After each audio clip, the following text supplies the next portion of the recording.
Good evening, HBCU fans from across the country, and welcome to another edition of HBCU Coaches Corner, the show where HBCU football isn't just covered, it's celebrated.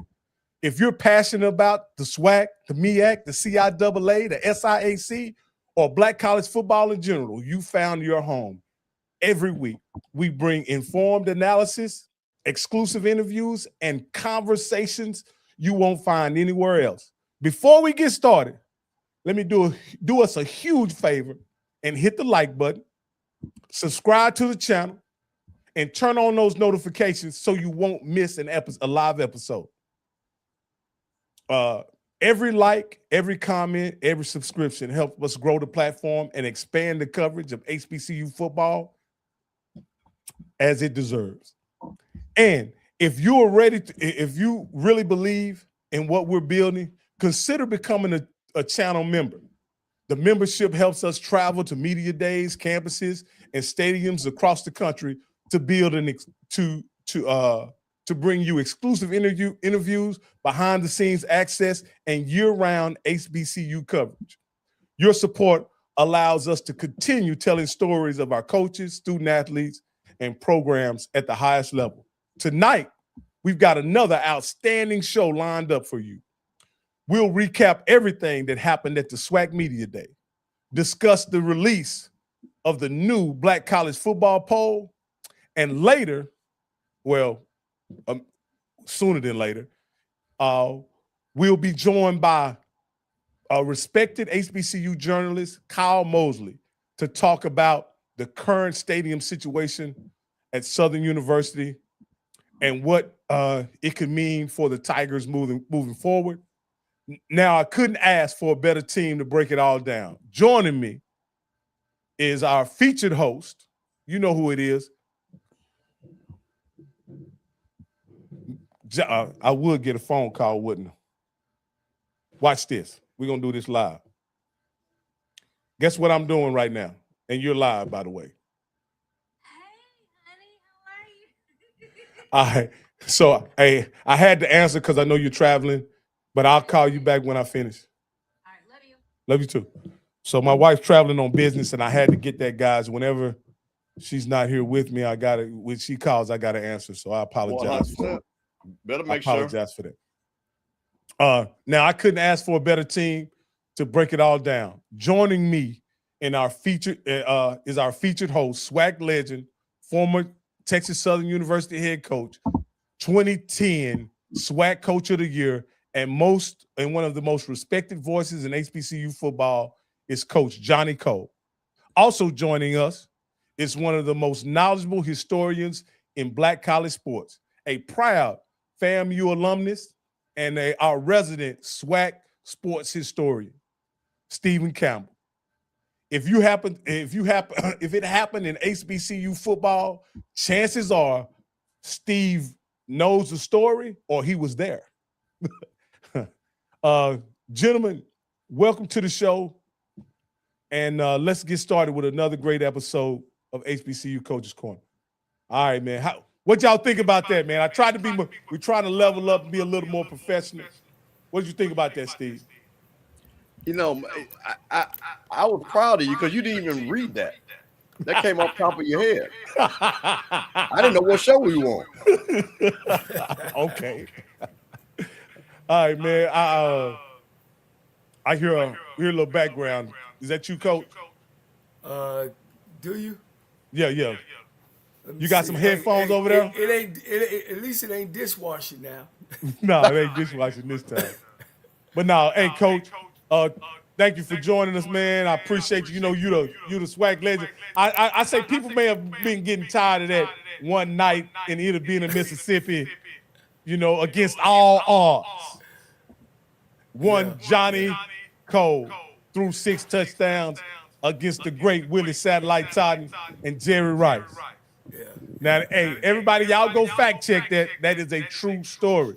But he's a SWAC legend and our featured host, and I want to thank you for coming on, Coach Cole. But before we get started and get Kyle on here, how you doing, Coach?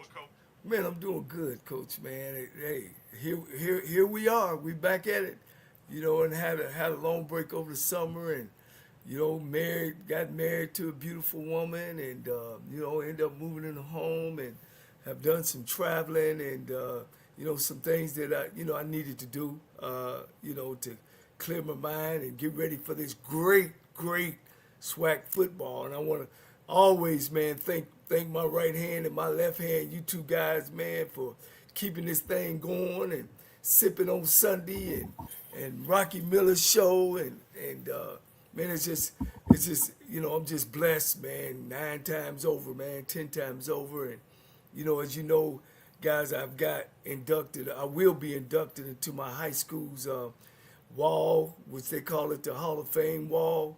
And, you know, that I can't say enough about that, you know, they thought about me after I've graduated in 1981. That's been, 45 years ago, huh? And, you know, it's a pleasure. And I got to go back home on September the 12th for the induction. So I had a lot going on and still do, you know. As you know, I referee and had the opportunity to go up to Las Vegas where they had 72 courts, 72 basketball courts, man. And I'll be going to Chicago this weekend. So, you know, a lot of things been happening, man. Like I said, I've been blessed, and I want to take this time also to thank you guys again for keeping this thing together and keeping it going in the right direction. Hey, Coach, no, I want to thank you for allowing us to be a part of it, Coach.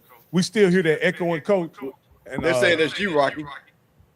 Yeah, When you talk. It's my voice, but it's coming through coaching. Watch this. Only thing I got to do is mute Coach, and it won't come out. It won't go anymore. That's what I'm saying. If you got some headphones or turn your sound down or something like that, Coach. Yeah. But what I wanted to say, man, it's just a privilege, Coach, that it seems like just the other day, Coach, I called you and you told me your history in the SWAC and what all you had done. You really downplayed all you had done, Coach, as a coach and a player, and come to find out that you are a true legend in the SWAC, not only as a player but also as a coach, man. And so it's just been my pleasure, man, to take this ride with you, and I just thank you so much for allowing me to be part of it. But you go ahead, Coach. Hold on. Go ahead, Coach. Let me toast. I want to toast to the 2026 SWAC football season, the HBCU Coaches Corner. Here's to you guys. All right, Coach. All right, let's go. Let's go. Let's go. Is it Alabama State? Is it Florida A&M? Is it Jackson State? Hey, well, let's get Kyle on here because he on the clock. So, and we started a little late. Let's get Kyle on here, but with no further ado, I step aside and let Mr. Campbell do the introduction. You probably want to mute Coach, Rocky. I did. Do this real quick. I did. Okay, good. Well, listen, guys, I'm super excited because I'm a big fan of an actual reporter, Kyle T. Mosley, Morehouse man, founding manager, editor, chief reporter of HBCU Legends, which is shown or featured on Sports Illustrated. But you know one other thing that you got to know about Kyle? That boy is a McDonald's 35 guy from New Orleans. So we had to bring him up because you know one thing about it, Rocky, one thing we like to do on HBCU Coaches Corner is talk about facts. And you know, everybody's doing their podcasts and talking about Texas Southern. And I called Rocky. I said, Rocky, you know what? We don't have to do that because we know people. So you know what? Without further ado, the man that wrote the article that's got everybody talking HBCU land, Kyle P. Mosley. All right. There we go. That's the guy. Let me give him some applause right quick. I'm gonna do it like you do me. Kyle P. Mosley, Sports Illustrated. Oh man. That Look, ain't guys, how y'all doing? Coach Johnny Go. Yeah. That's how we do it. Steve Campbell and Rocky Miller in the house. All right, guys. Man, Coach, you're a Hall of Famer. Congratulations. I'm still waiting on my invitation. I didn't get it in the mail for the wedding, man. So Coop and I are trying to figure out what's up. We don't get an invite anymore. You just kicking us to the curb. What's happening, man? Well, look, while you're on here, I want to also thank you. Kyle helped me with the Hall of Fame ballot as far as some things that he knew about me and put some things together that helped me, I guess, brought on to the top. So I want to take time out for that as well. I've been right down in Houston with a legend and really didn't know back in the day. So he was watching me from afar. Yeah. Look, man, and Coach, you are a legend, and we appreciate everything that you've been able to do and contribute to HBCU football. Look, Neil deGrasse said this, he was talking about honorary degrees and guys who actually get doctorate degrees, and you get the honorary doctorate degree, right? Right. So when you get the degree, you go through 5 years and you finally do your dissertation and you defend it and you get the degree, right? That's with the hope that one day you're going to do something great.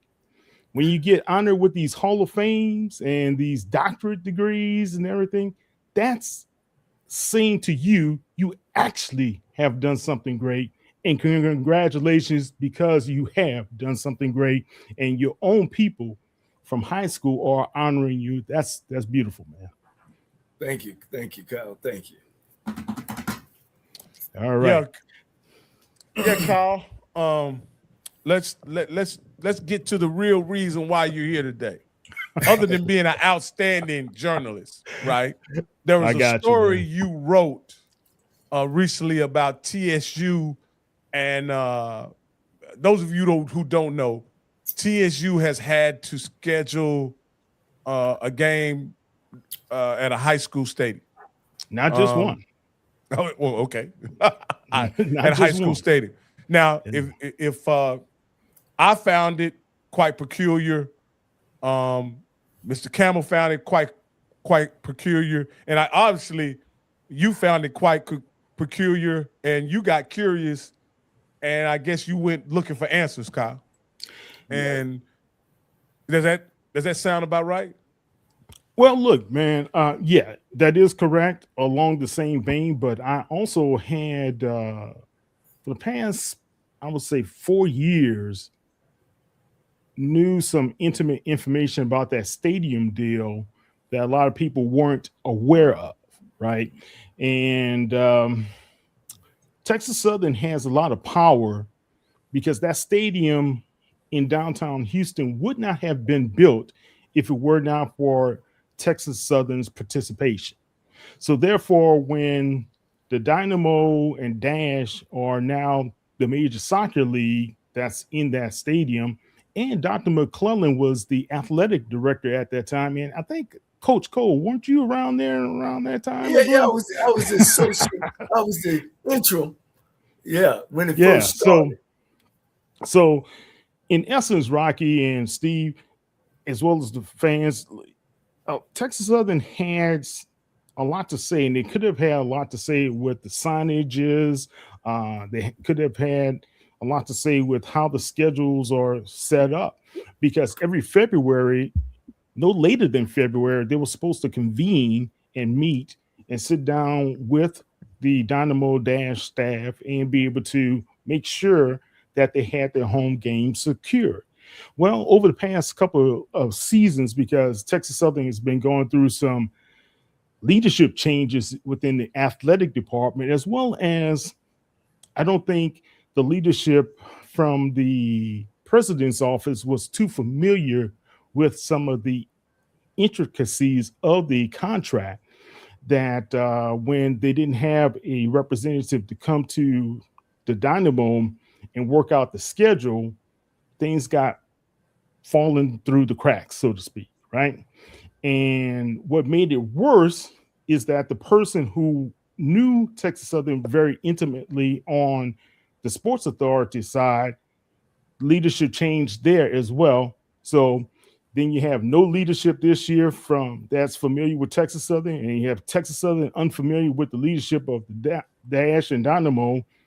Then you have this situation where now Texas Southern will play at W.W. Thorne Stadium, which is in Aldine ISD on the north side of Houston.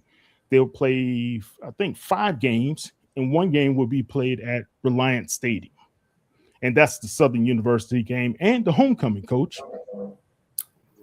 Where's the homecoming going to be at? At Reliant. Wow. So they got 2 games at Reliant. Just 1. Oh, they're going to play Southern for homecoming. Okay. Mhm. Okay. Yeah, they switched the date from the 17th to the 24th. Of October? Yes. Okay. Let me give a little history, guys. I got at Texas Southern in 1981, where the current stadium at was actually our practice field, with a dirt track around it and a baseball field as well.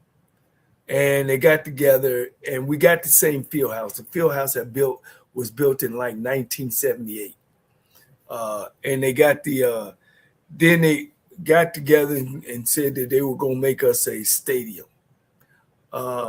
When they placed the stadium down there, and not an official stadium, a better place, AstroTurf, they put it the wrong way, and that's why it was hard to play there during the daytime.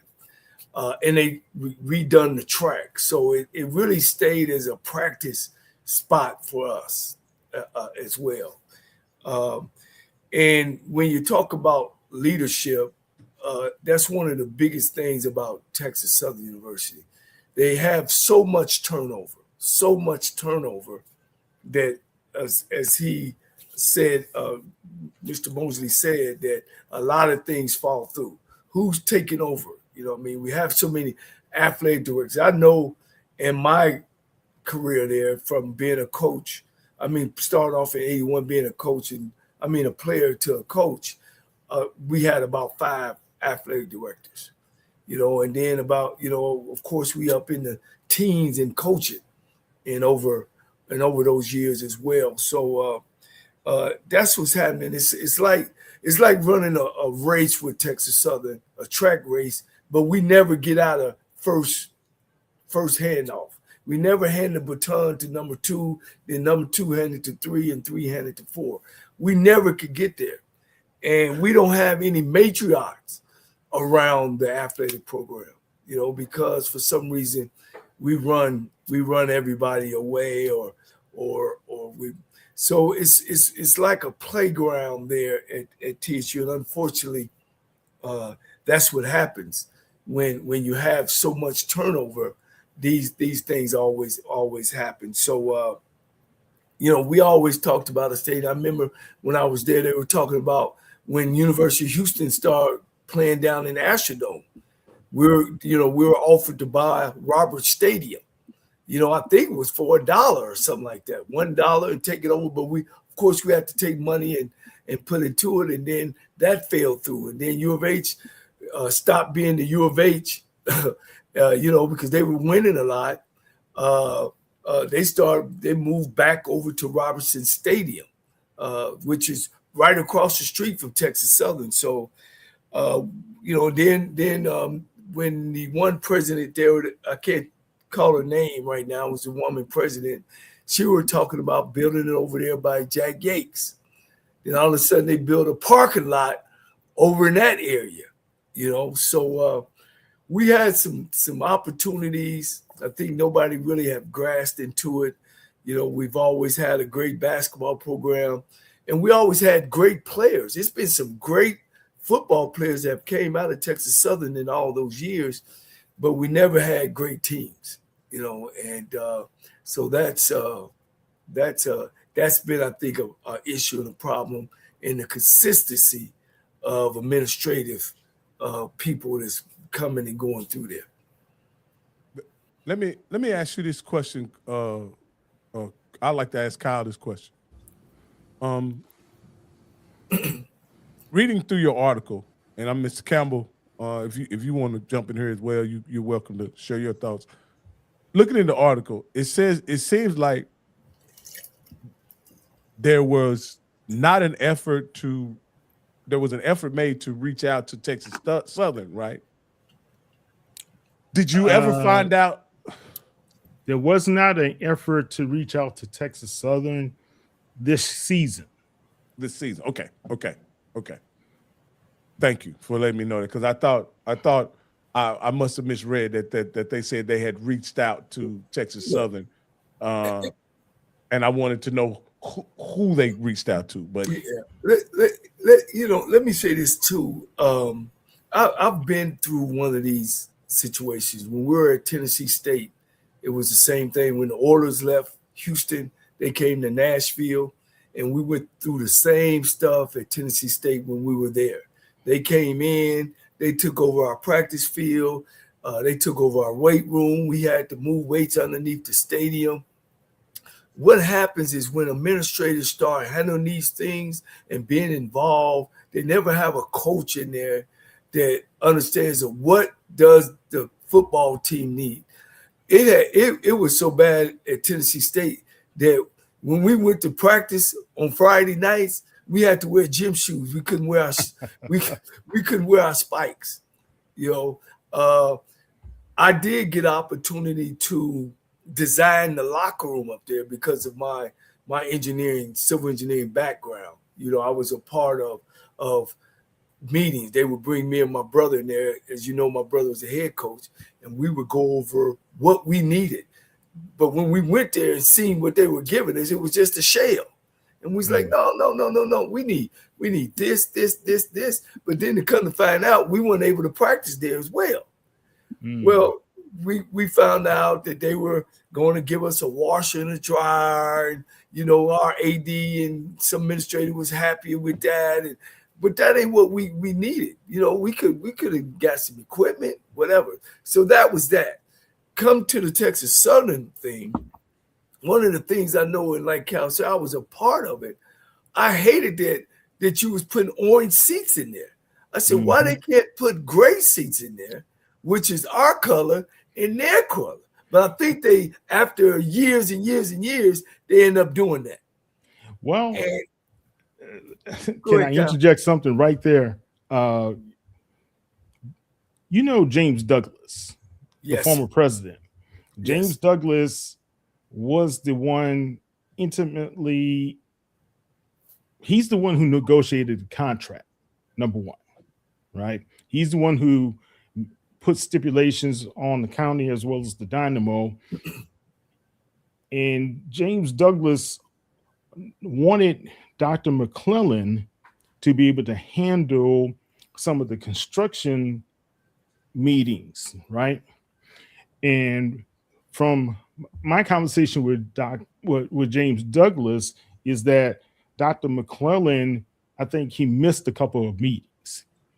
And part of those meetings, and I think Dr. McClellan was satisfied with just having his focus was making sure we had the football field taken care of, the locker rooms taken care of, and designed for Texas Southern. In the sweet box. Right. And I think from James Douglas's communication with me, he was kind of he had hoped that Texas Southern had more of a representation inside of the stadium. Like you said, the colors of the seats should now have been orange. There should have been some signage of Texas Southern a part of this deal. And I think some of that kind of fell through the cracks as well when those meetings in the construction phase were not attended. Yeah. Dr. Rutledge was the president at the time. And James Douglas is he's a law professor. And he's the dean part of the law what, school. Thurgood Marshall, right? Yeah, Thurgood Marshall a couple times, as well as he was the president. So he knew the law part of it.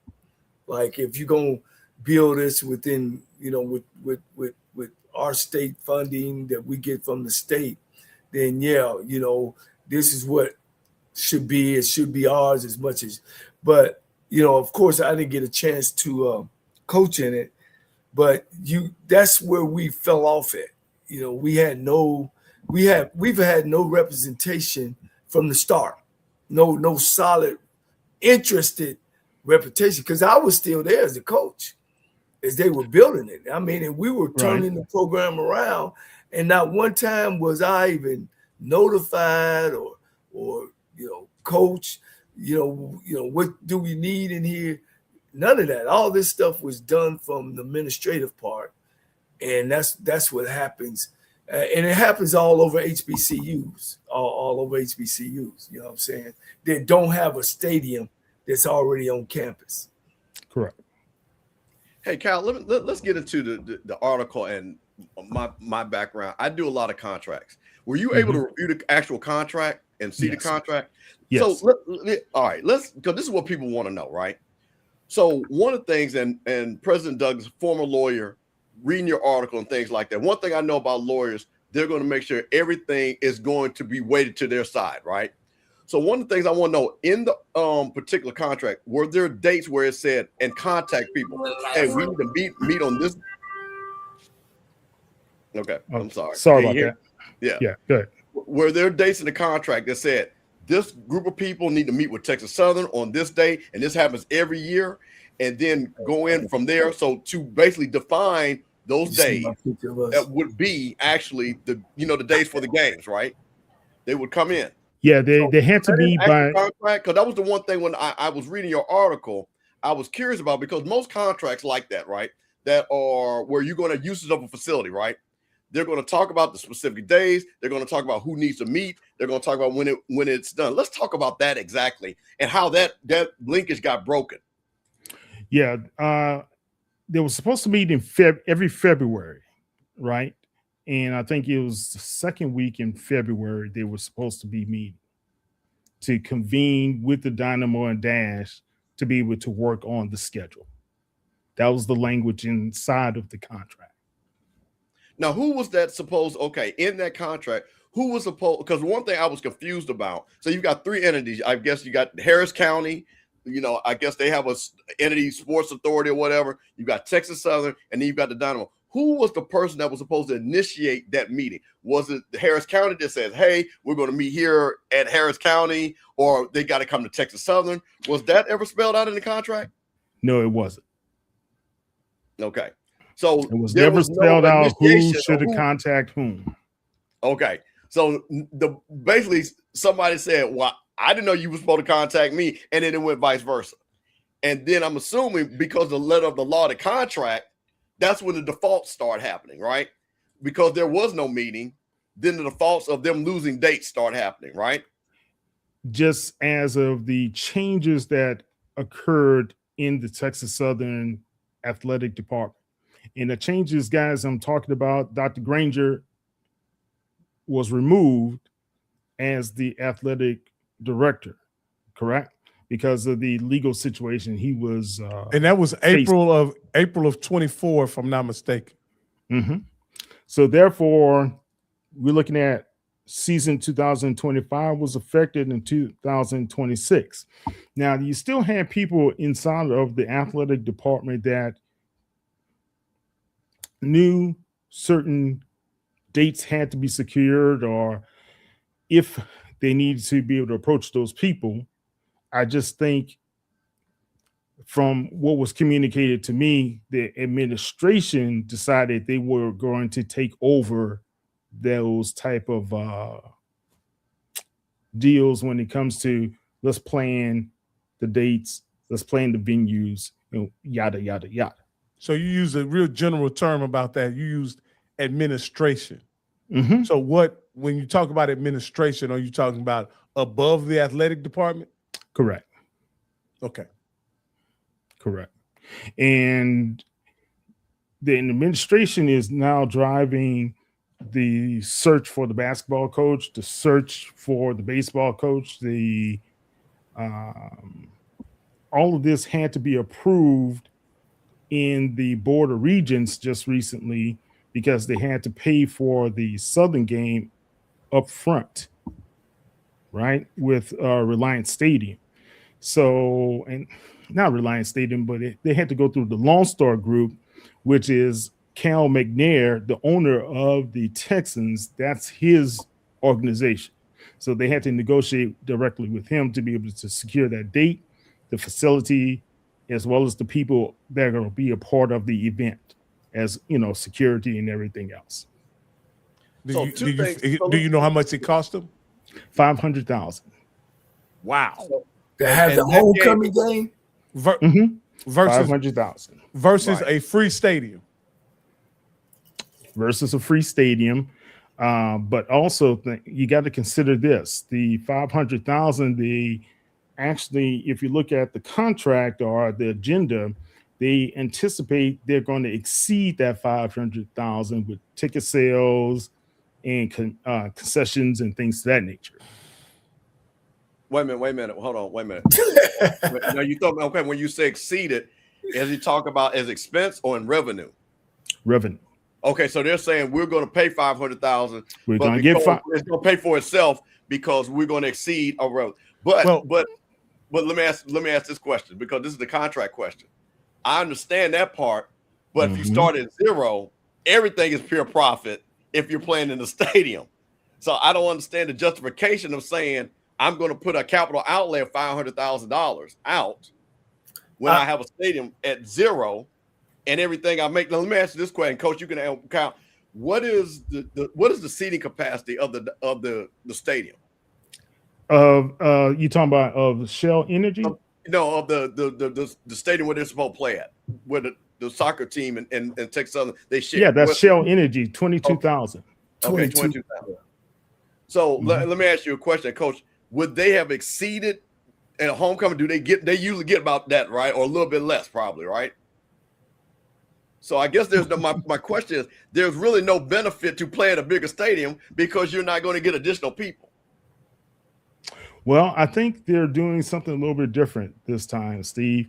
I think they're going to be marketing this particular event pretty heavily because of the fact of Marshall Faulk being the head coach of Southern University, coming in, playing the homecoming game at Reliance Stadium, where you have two NFL guys, Chris Dishman, Marshall Faulk, clashing. And they're hoping at that particular time, Texas Southern is going to be have if not a winning record or even record, to be able to have the interest bearing for a lot of people coming in for the game. Now, a lot of alumni, to my understanding, and Coach, you understand this part, alumni usually like to put their RVs out near the old stadium on campus and have cookouts and things of that nature. So the tailgating there on the old stadium may come over to Reliance Stadium. Okay, because there are certain areas around Reliance Stadium where you can tailgate. Yeah, but that's a healthier cost than it would be on campus. Well, the other thing is, yes, it is. Normally for alumni, and yes, I don't know if alumni that's strong enough to, because we get a lot of visitors from off campus. You can't regulate the people. Also, with those stadiums, they usually don't rev share parking. Right. So I do not know anything about if they're going to be rev share, anything to that nature. So here's what I'm looking at, Kyle, and correct me if my assumption is wrong. What is the average? I'm just using the average ticket price of $50. Would that be fair? I don't think the tickets are going to be that much. It might be somewhere $25 to $35 range. So let's go with 25 times 22,000. All right, that's what they got in their old stadium, right? Mm-hmm. That's $550,000. That's cash money right there, right? Right. That's what they're anticipating. Okay. That on the But ticket sales, they could be able to win. Here's my problem. If they were playing at the old stadium, that would be 550,000 in profit, right? Not entirely, because you still have a partial, you have to pay partial money to the tickets, whoever allots the tickets through that venue over there at Shell Energy Stadium. You Would still that have be to pay them some. $100,000 or more? No, it won't be that much. No. So let's go with 450,000 would be the profit, correct? Okay. For that day. Here's what I'm asking, Kyle. How are they going to deal with that $450,000 deficit? Not this year, but next year when they rebudget for the 2027 season? That's a good question, and that's all my pay grade. Guys, I don't know. Because they may not even play that game over at Reliant next year. But my question is, even if they play it at their regular stadium next year, they still didn't make the 450,000 that they would have had they played it at Shell Energy. And that has to have some effect on the bottom line for the athletic department, if nothing else, the general fund of the school. They're also banking on that Southern University travels. That's one of the things. Because if you just go by our attendance at our stadiums, is it over 5,000, Cal, that we were averaging last year? Remember, homecoming is at Durley. Right. And it's been at Durley. So I haven't been to a Texas Southern homecoming the past 3 years. But because it's on campus, it's a nightmare, and it's so congested around that area, right? Right. Yeah. I wanted to say to Lionel that homecoming is always a home game. So that's what I was talking about, was home. But it's not at Shell Energy. It's at Durley Stadium on campus. Oh. That's the difference. And then everything is pure profit for Texas Southern right there. Yeah. What does it seat? Hey, Rocky, let me address You're not really sitting down for that game. It's more congregating. What is it, 10,000? No, it doesn't sit. Hey, real quick, wait, Kyle, real quick. Let me address this real quick. Co-pilot, I did a deep dive on this. Hold on, Rocky, leave that back up for a second. Leave that up there for a second. Hold on, leave that up. Don't change that. I actually did this on Sipping on Sundays and broke down the whole thing why that was a bad contract. And if you go back 2 weeks ago, so don't act like we duck any smoke. We haven't had HBCU Coaches Corner. So I broke the whole thing down. So one thing about me, my brother, I'm going to talk about FAMU like I'm going to talk about anybody else. So just to correct it, there was a deep dive. And I'm the only one that actually knows all sides of the contract because I've seen the contract, unlike these other people that are just talking about it. So I just want to address that. Sorry about that, Kyle. Sometimes you got to correct folks because they get a little bit crazy around here. Gotta let them know. Well, Kyle, you told us you had a hard out at 9, man. No, if you guys got a couple more questions, okay, I'm willing to listen, and cool. We can talk about it. Sure. Thank you, Kyle. Appreciate that. Mm-hmm. It's okay. So when during this interview, how much contact with this piece? How much contact did you have or cooperation did you have with the Texas Southern administration? There's no cooperation with Texas Southern administration. I did approach the media representative, and I had to get the piece out. There was no communication back to say they will grant the interview with me or anything to that nature. I did request it. Okay. My other question was, was there any in interviewing the personnel from the Harris County Sports Authority, had there been any recent contact with Texas Southern? Has Harris County contacted Texas Southern? Or they had any communications whatsoever that you're aware of? I don't know. Yeah, I don't know. I'm not aware. Let me ask you this, Kyle. You've been there in Houston. What is the pecking order now? You know, we've lost several presidents in the last couple of years, and then now we bring another guy in. And it seems like everything is coming from the board. Like the board is, nobody can make a decision unless it goes through the board, when really the board used to just govern the president. Then the president governs the university. It seems like the board is governing, shoot, if you go get a procurement card and get some gas.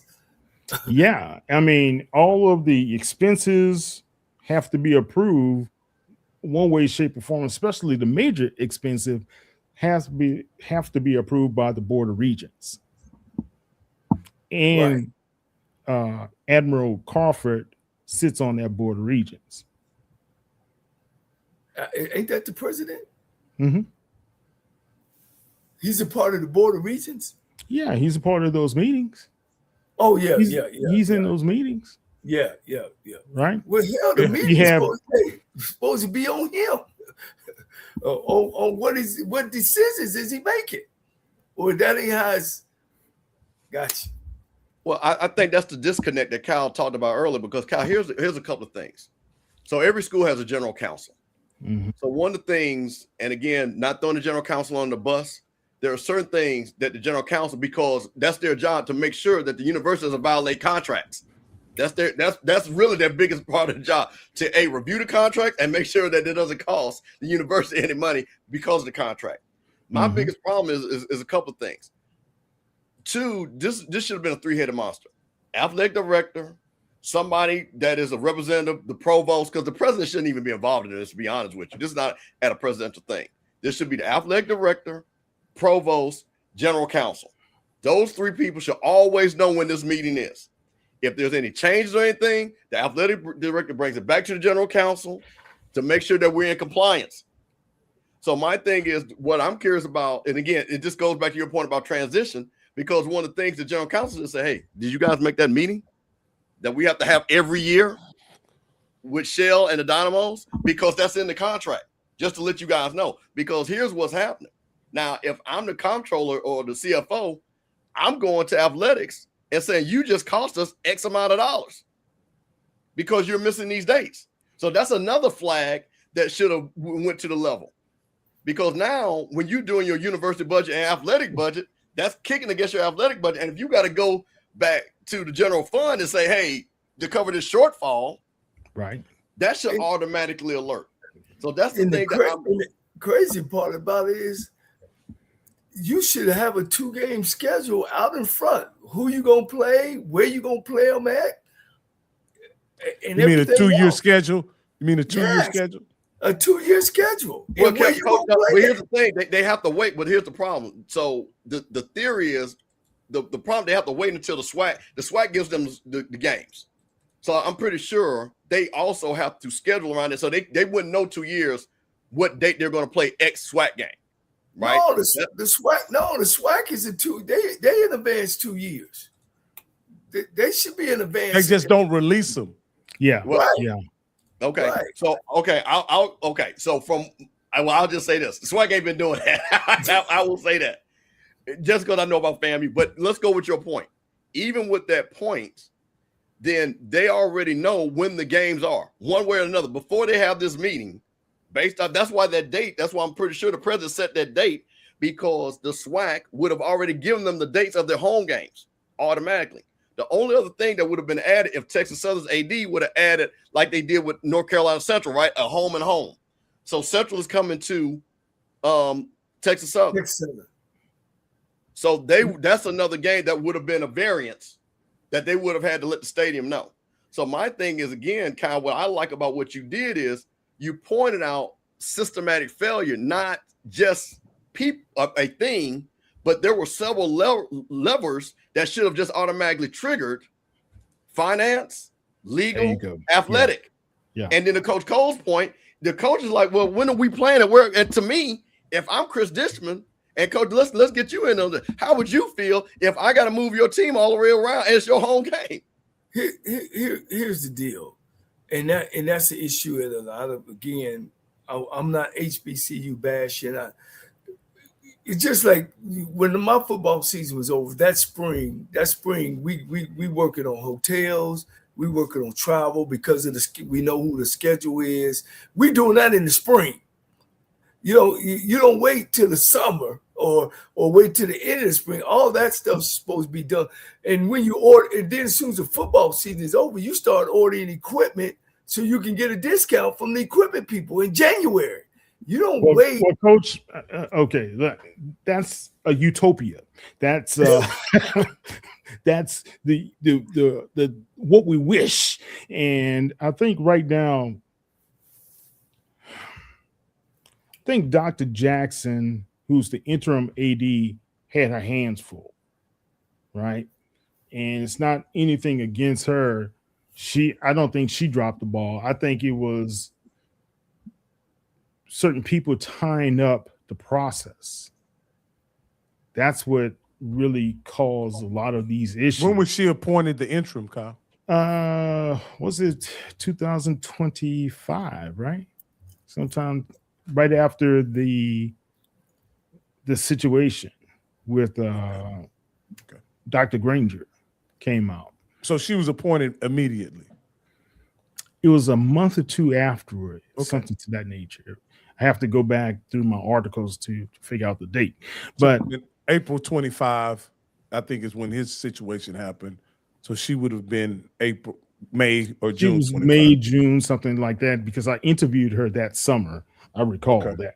Okay, so I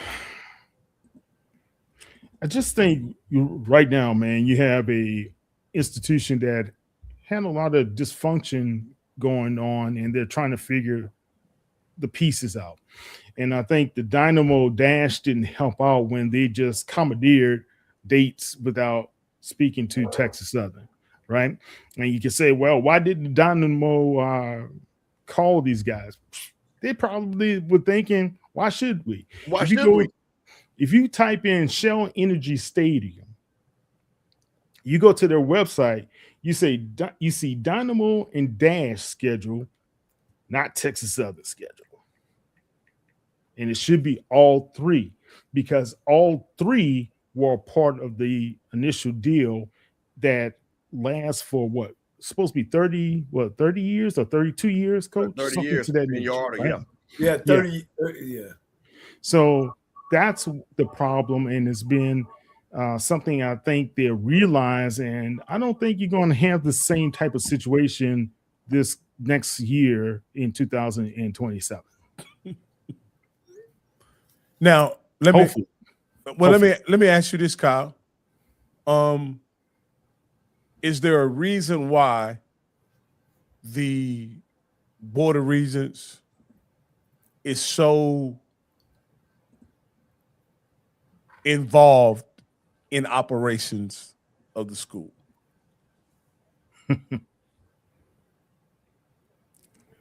Yeah, they have some political interests that is a part of that. And these guys, if you go to the Board of Regents page, they were appointed by the governor of Texas. Heard this story before. We only have 2 regions that have Texas Southern alum background. Now, if you go to Texas A&M's Board of Regents page, out of the 8 or 9 people on their board, I think just 1 individual does not have a Texas A&M background. You understand? 100%. But they're still appointed by the governor, correct? Appointed by the governor.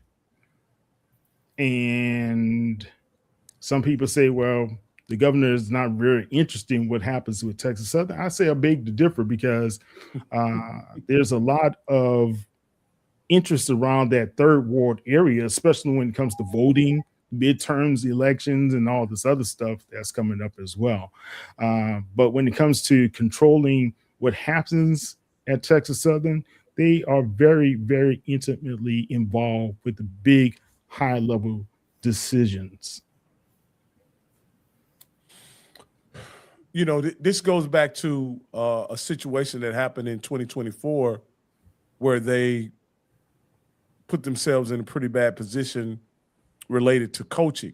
And correct me if I'm wrong, because I may be stepping on it, because this was told to me by the godfather of TSU himself, Johnnie Cole.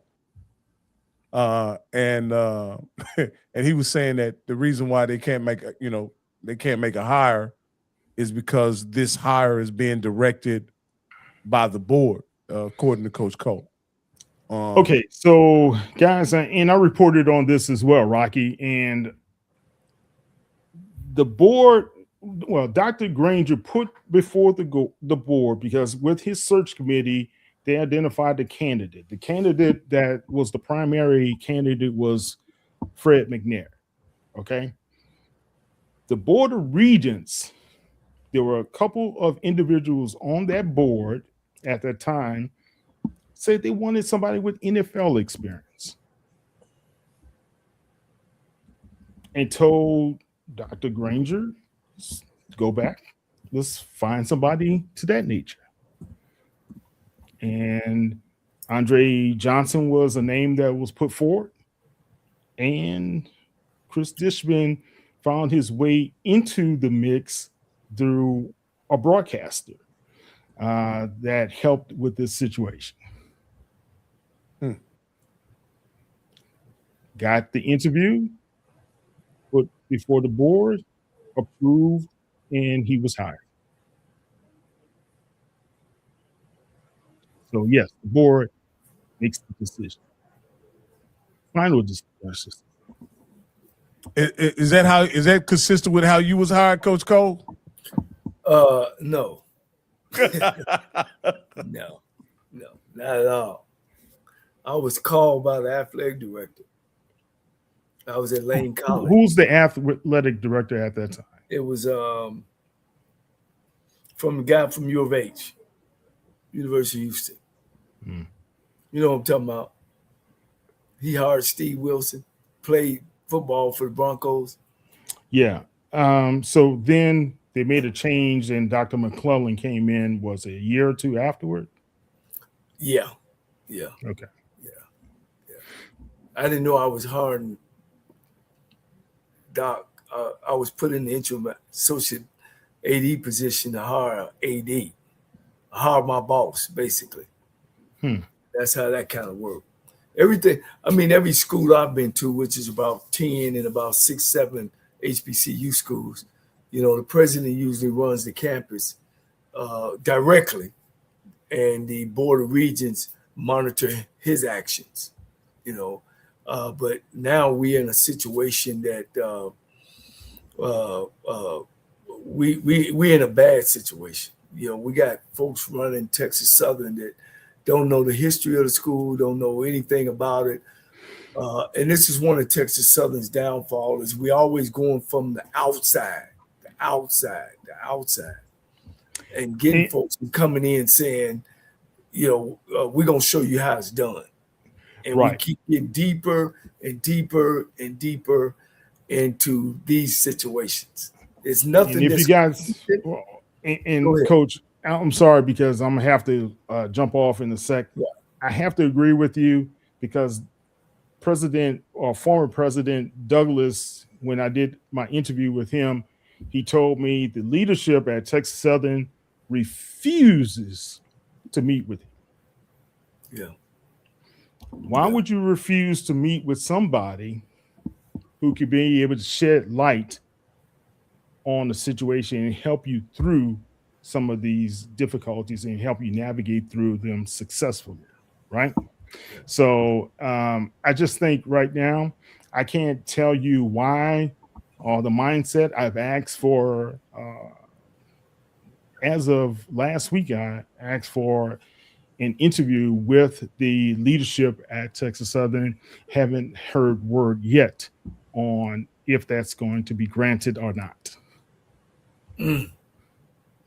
Okay. But guys, I got to go. But I tell you, man, it's a very interesting situation. But I think Texas Southern as a whole, I don't think this is going to be duplicated, these issues that they're having with this scheduling. Okay. Hey, Kyle, before you go, please let everybody know where they can find you and follow you and continue to consume your content and your articles. Well, guys, HBCU sports is here. HBCU football is here. I'm excited. And Coach Johnnie Cole, he's going to be bringing his analysis every week with you, Rocky and Steve. So it's going to be great. Guys, go to HBC Legends on SI. That's on Sports Illustrated. You can be able to find my content and articles there. Go to si.com/college/HBCU. And you can check me out at HBCU Legends on all social media platforms and myself on X at Kyle T. Mosley. Okay. Thank you so much, Kyle. We appreciate you. Thank you, man. Us. And you're always welcome here, man. Thank you. We're fam now. You can't get rid of me. Hey. Like Vernon Mac said. You can't me get on rid your of me schedule. now. Hey, can I get on your schedule? I know you're going big time. Can I get on your schedule? Coach, you always have a place. You know that, man. So don't even try it. I just not on your schedule because I ain't get the invitation to the wedding. That's all I'm trying to say. I'm trying to figure that out. Now and since I'm gonna get something special for your wife, but you just gonna get a chicken dinner somewhere. All right. Well, you gonna see me a lot this year because I'm Coach Dishman gave me a call, man. Good. And I'm gonna give him a shout out because he's the first coach since I left there to actually give me a call. And I was glad. always wondered why. I mean, I was the only one to do it there, and I don't know why. Not to at least call and pick my brain and me being an alumnus from there, but he gave me a call and we had a good talk and we're gonna be mending our relationship. Good. And I'm gonna say this last thing, guys. Prairie View, Texas Southern. I think that Labor Day class is going to be a great one, even though it's going to be early Sunday morning, right before Labor Day. But it's going to be a great one. Texas Southern has some talent, guys. We just don't know how it's all going to put together. I don't know if it's going to come early in the season or later in the season, but they have a favorable schedule now that they got all this stadium issue locked up. Think about it. 5 of the last 6 games of the season are home games for Texas Southern. 5? I think, 5 of the So they're going to be 6. on the road early. They got North Carolina Central in town, Prairie View basically in town, and then everything else on the road until they start their home game. Yeah, they go UTEP, Alcorn State on the road, Florida Atlantic on the road. Then they have Mississippi Valley at home, Southern at home, Grambling State at home, Andrew Body and Alabama State come in at home. Then they go out on the road, Alabama A&M, then Pine Bluff to be the season finale at home. So it's a favorable schedule. So if they can survive all those money games, that's right. No Jackson State. No Jackson State. No Jackson State this year. Florida A&M.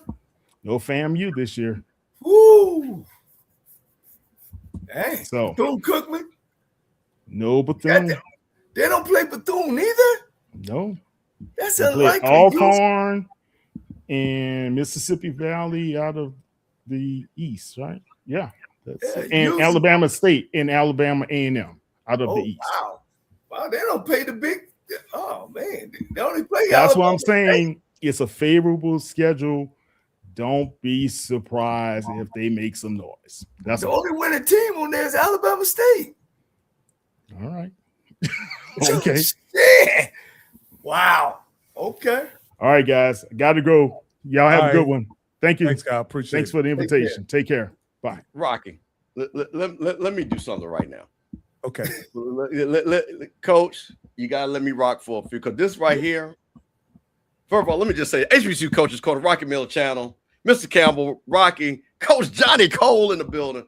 But, Coach, let me tell you something what happens. And I got to share my screen because people know I got to do this. Because, you know, when I heard Kyle say about the people, Coach, what you said, people that don't know about Texas Southern, don't understand Texas Southern. People said, and people have to understand these boards. So let me just show y'all the board of trustees at Texas Southern. And this ain't no hateration. This is just all facts. Look at, so let me make that a little bit. All right. So can you guys see that? No, you let me You got the schedule up. hold on, let me remove that and then add this. All right. Yeah, let's talk about this for a second. This is the board of trustees, okay? So first of all, they've got 8 board of trustees, 9. And this right here, Joseph Crawford, is a student. So let's not even talk about him, okay? So you're going to tell me out of your 8 board of trustees, only 3 of them are black? Well, 4. 4 are black. Now let's go back and look and see who these people are. And let's see if they got any ties to Texas Southern. So here's James. James went to Texas A&M. He didn't go to Texas Southern. Here's Lauren. He looks special. He went to the West Point. West Point and got his degree from, looks like he went to Harvard or something like that. He didn't go to Texas Southern. Here's Richard Johnson. Now I think Richard might pull one in. Let's see here. Richard actually went to Texas Southern and went to Wiley College. Okay. Wait, what year you go to Texas Southern? Does it show? It does not say. Okay. It does not say. But if I had to say he's been an educator 20 years, I would assume Richard is somewhere a little bit older than me, just the way he looks. Okay. And his term, and he just started his term 2 years ago. So he's a Texas Southern guy. We've got Miss Rose. Man, that lady been on the board, coach guys, for like over 20 years, man. Okay, she a Texas because it's amazing. I don't think, did she go to Texas Southern? Man, coach, she's from the Bahamas, and her big thing is to bring a lot of students over from there. Okay, that lady I would be pretty sure if she went to Texas Southern, it would probably be listed there. Don't you think, Coach? Yeah, I think she did, though. I think she might have did. Carolyn Baker Hurley. I bet you she ain't from the ward. Looks like now she went to school with Coach Cole. She was a cheerleader. She went to Princeton and went to University of Texas. Let's keep it going.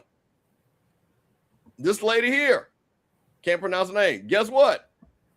She went to Harvard. Man, how about this?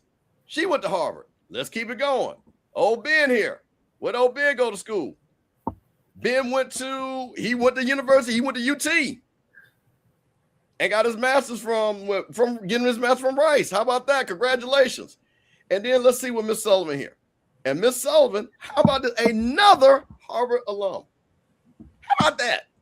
So, Coach, explain to me why we got more Harvard grads on y'all board. I can explain, Steve. Now you know that is me joking. But see, this is my problem with this. And this is where voting matters. Because at least at FAMU, the people that are on our board, they at least faking with someone went to FAMU. It sounds like these people on our board is, this poor little black school. Let's come in and let's try to help them out in running the school. That's what it seems to me, all these Harvard graduates, because they always doing all these specials on African-American and all these tests and seeing how we operate and seeing how we've been discriminated against. That's what I see there. And Elvin said all these smart people, they can't go to meet. No, Elvin, listen. See, there's a difference between smart and caring. You're asking the wrong question. The question, do these people actually care about Texas Southern? I don't care about you being smart. Because I'm going to tell you something. Shout out to Daryl Parks. You know Daryl Parks, who was Ben Crump's former law partner? He said, Campbell, let me tell you something about the world.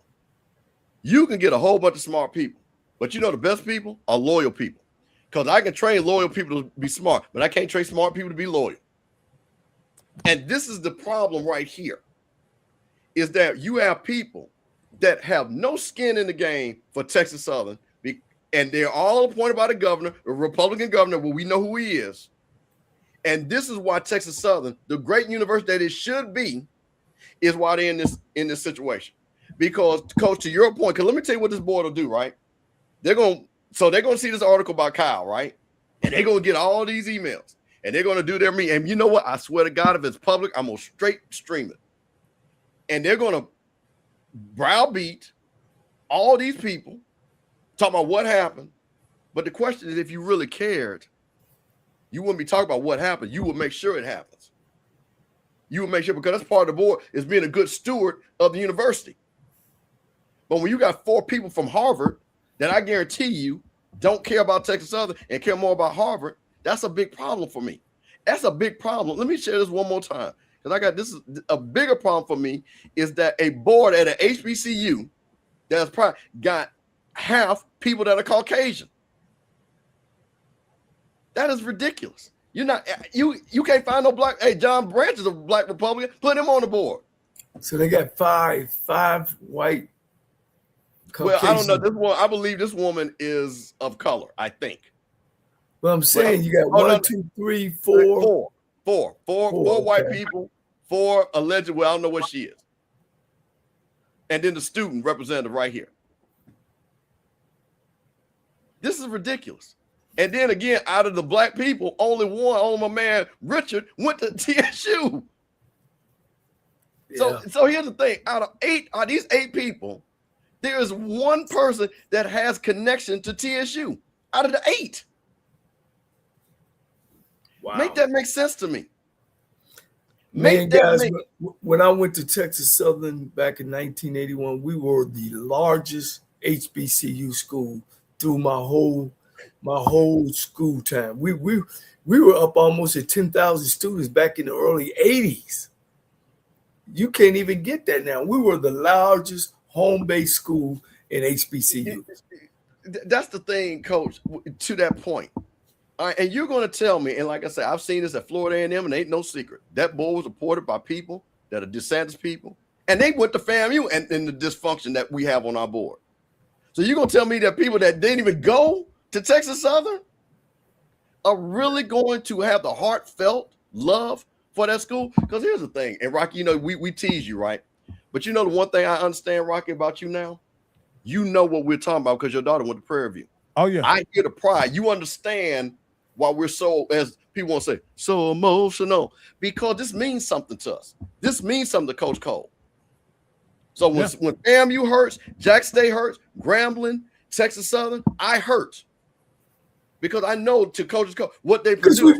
We but better you're not than going that. to tell me this guy right here, you're not going to tell me James hurts for Texas Southern. I don't care what he says. He can call me. We can have the conversation. So, but let me just see let me just tell you what it tells, because I'm an outsider as to the schools. What it sounds like to me, they put the regions get involved in operations in large part so that the people who should be responsible for the operation of the school don't do something that's not in the best interest of the community.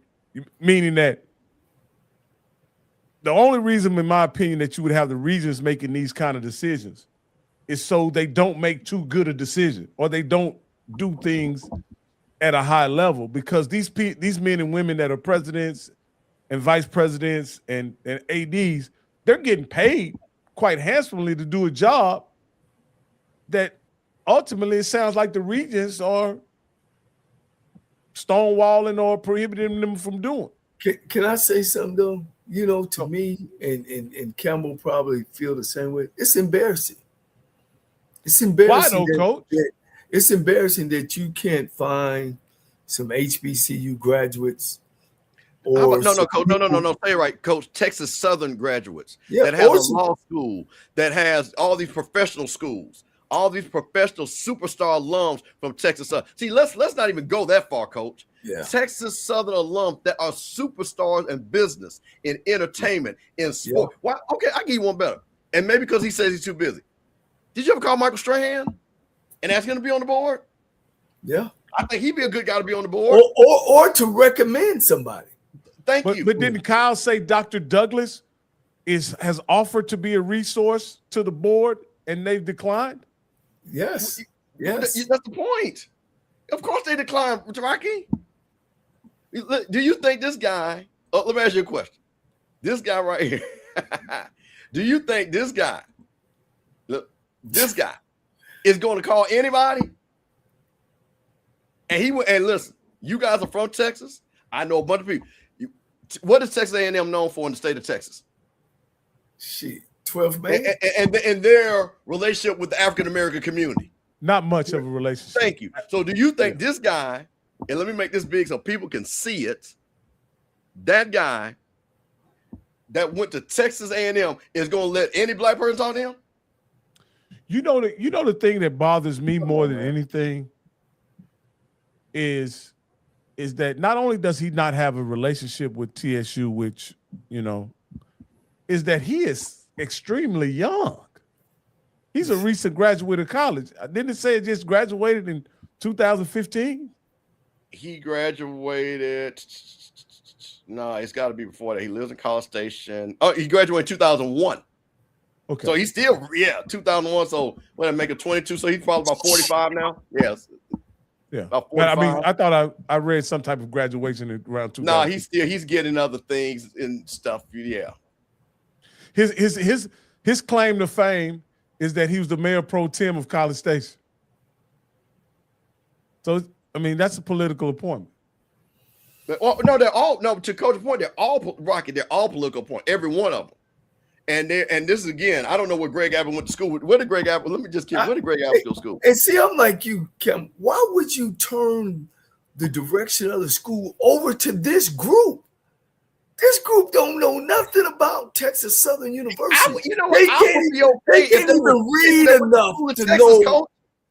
I would, I could see if they at least played the game and they all are Texas born and bred, went to Texas, and you know how they tell. Well, you know what? I grew up in Houston. I used to love seeing Texas Southern band. I would tell me that lie.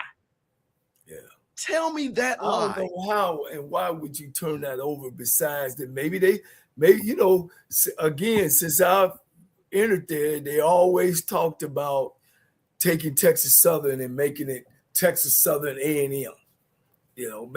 Maybe this the move. Maybe this is the big move. I don't know. That I'm sorry. Your boards. Y'all gonna have to change colors then. Oh man, boy. Yeah, I just think so. And again, what I think is this is just another obstacle that's put in place that an HBCU has to navigate while performing their mission, right? We can't even criticize the people who are appointed as president or associate director, dean, AD, assistant AD. Can we even blame those people when it seems like this is willful obstruction? Wait a minute. You know what? Hold on. I don't mean to cut you off, Rocky, but let me just run something back. Because, Coach, did you say that? No, Rocky, wait a minute. Who said, because this is the same board that said they wanted the NFL guy, right? This board. Yes. Yeah. Okay, so we got to put that in context for a second, okay? See, this is why I wanted to show that, because that actually would trigger this. So think about this. Coach Cole is a perfect example. This board does not care. So they don't care about the history of Texas Southern. They don't know anything about HBCU football. They don't know anything about the history of the SWAC. And for all they know is that, you know what? And mind you, Kyle McNair, because that's one of my boy from University of Miami, even got a shot at getting a coach because they don't care. It'll look really good if we got a pro. Let's do, because you know what they thought? And this is what I'm saying, how lame this is. A Texan. No. But hold on. Well, yeah, a Texan. But let me tell you, let's go back. Well, Jackson State got Dion. A pro guy got to be good, right, Coach? Right. Yeah. So right. That's Andre Johnson. Andre Johnson. That's the level. He almost got the job. Exactly. If he would have had a degree, he might have would have got the job. Would have the level of disrespect that they don't even care and just say, you know what, let's just get a guy. And like I said, this ain't got nothing to do against Coach Dishman, because I think Coach Dishman is doing a fine job. But I'm talking about the initial mentality of not caring about all the things. Because let's use FAMU. Let's use Jackson State. Let's use anybody. Let's use Eddie Robinson. There's a reason why T.C. Taylor got hired. Because you know why? He knows Jackson State. There's a reason why Eddie Robinson got hired. He knows Alabama State. There's a reason why you look at James Colsey and what that looked like compared to guarantee what's going to look like with Quinn Gray. Because you know why? As Coach said, they know where the bathroom's at. Quinn Gray cares about FAMU. Eddie Robinson cares about Alabama State. T.C. Taylor cares about Jackson State. And that's why you see that level of success. Can we say that this is also the same board who hired Chris Dishman when they had an opportunity to hire Tremaine Jackson? Of course. The board wasn't involved at that time. It was just Kevin Granger and his crew. The board they didn't get involved at that time. They came in late. That's why it took so long. But wait a minute, Coach. They said they wanted an NFL guy. So they put that out. So why they might not. But if you said, hey, I want an NFL guy, and you put it out there, even though they didn't have the direction to hire, they put it in the water to say which direction to go. Here's the crazy part about the reason why they weren't involved. We had an NFL guy, a TSU graduate. He played 13 years in the league, named Brett Maxey. He was one of the guys they interviewed. He played for the Saints, he played for the Falcons, and then he coached 15 years, I think, as an assistant coach in the NFL. And he was a TSU guy. So if they wanted a pro guy, you know, and the guy actually was my roommate, they didn't give him the job. What coach? No. They wanted a Texan coach. Yeah, exactly. Oh, they wanted. Now I don't know if Campbell may be on to something. What, you think this could have been McNair, the McNair family flexing their muscle and saying they want a former beloved Houston Texan as a head coach?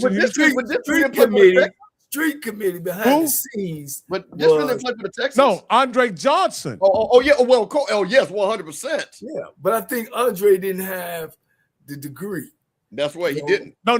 What I'm saying is, this could have been the McNair family and the Houston Texans kind of forcing the hand of TSU to hire the pro that they wanted. Oh, 100%. I agree with that. Yeah. He tried to do his boy solid, and Andre's my guy. I know Andre. He's a really good dude. So I'm not. I recruited him out of high school, coach. No, I'm not saying this, but when I say Texan, I'm not talking the beloved, born and bred Texan. I'm talking about that team that replaced our beloved Houston Oilers. That's the Texans I'm talking about. Right. Yeah. No, I think Rocky. That's 100%. He was like, and again, we've seen it at FAMU. What did DeSantis say? Hey, let's just give people I need to give some black person a job. Let's give him a job over at FAMU. So, Andre is a solid citizen. He's a Hall of Famer. And like I said, this is not no shot at Andre. Because I think if Andre wants to coach, and he does, I think he'll be a great coach. But I'm using your point, Rocky, that he's like, yeah, that black school over there, we work with them. Let's get one of my guys over there. That would be a good look. It looks like Dion. He's a Hall of Famer. He's well known. Florida guy.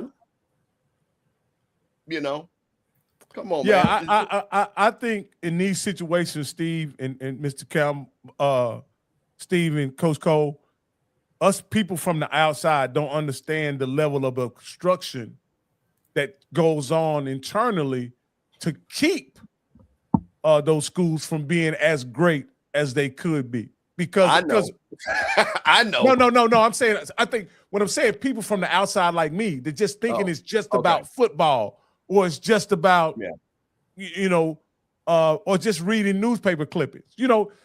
Let's be honest. To read Kyle Mosley's article, there is some indication that, I'm not saying if without in proper context, we're thinking that the AD, the interim AD, the coach, somebody in administration dropped the ball, when in all actuality, this was something that was being led by the board, and they dropped the ball because of their involvement in the arrangement that was taking place.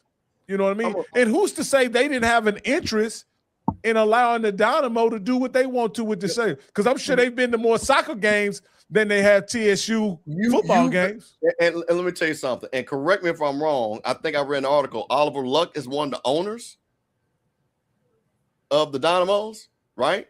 Mm-hmm. Who do you think he got a relationship with? Who do you think they have a closer relationship with?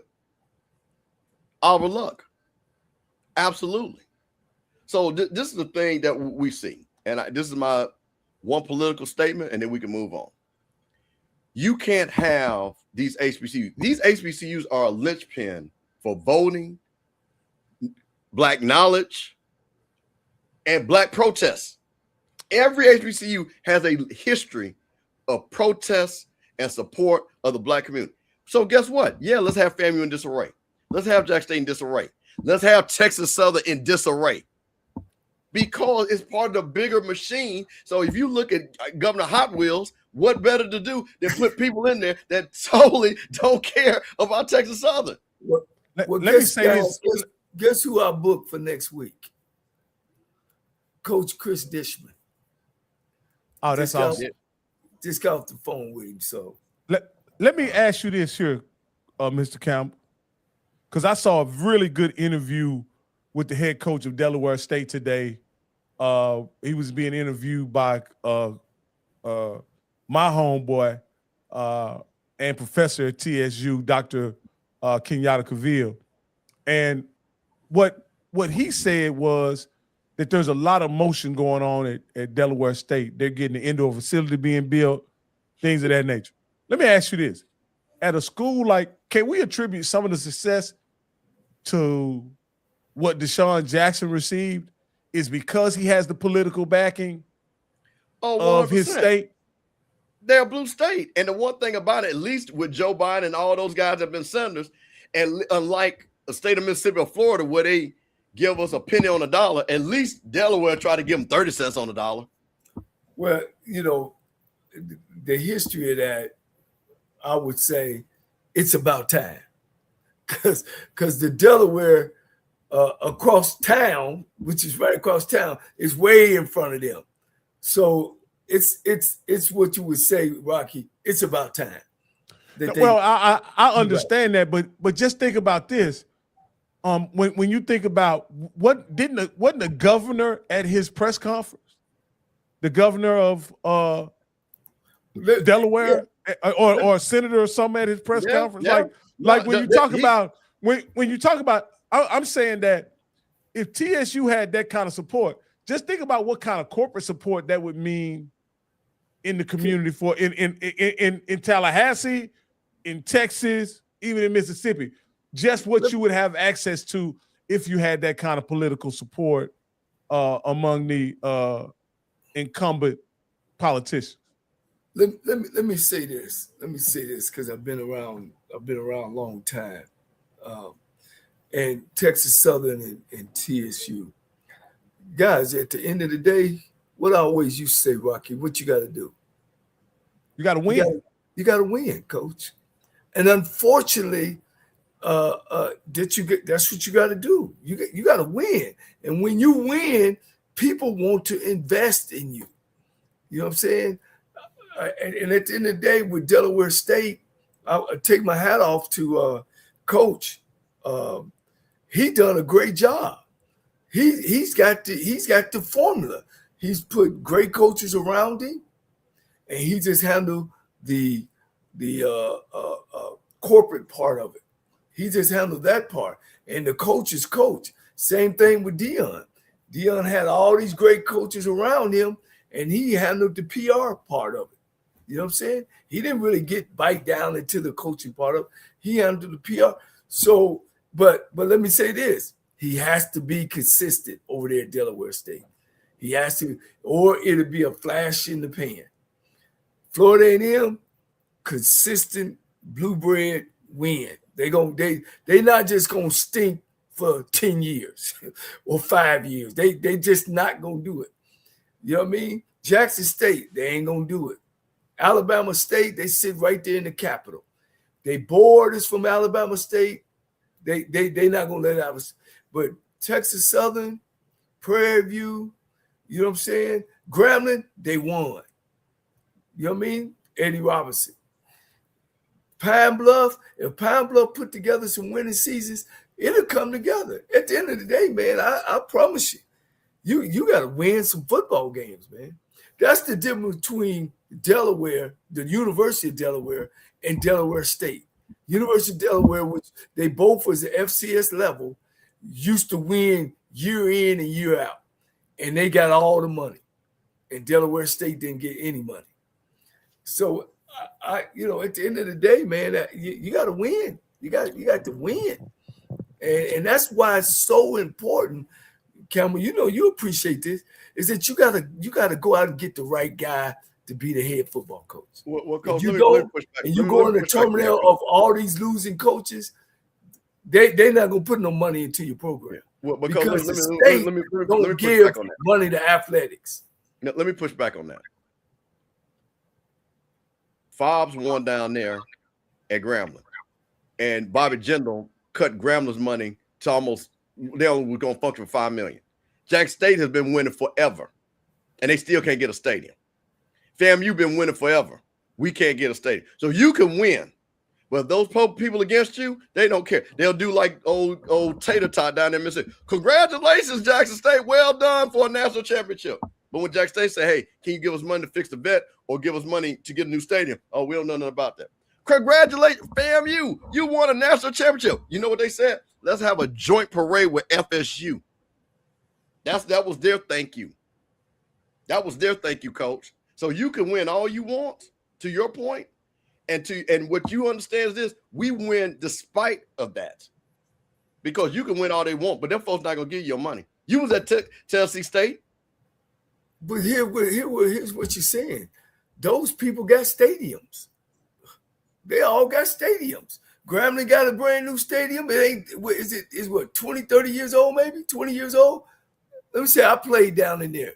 Yeah, Florida A&M, they've been remodeling.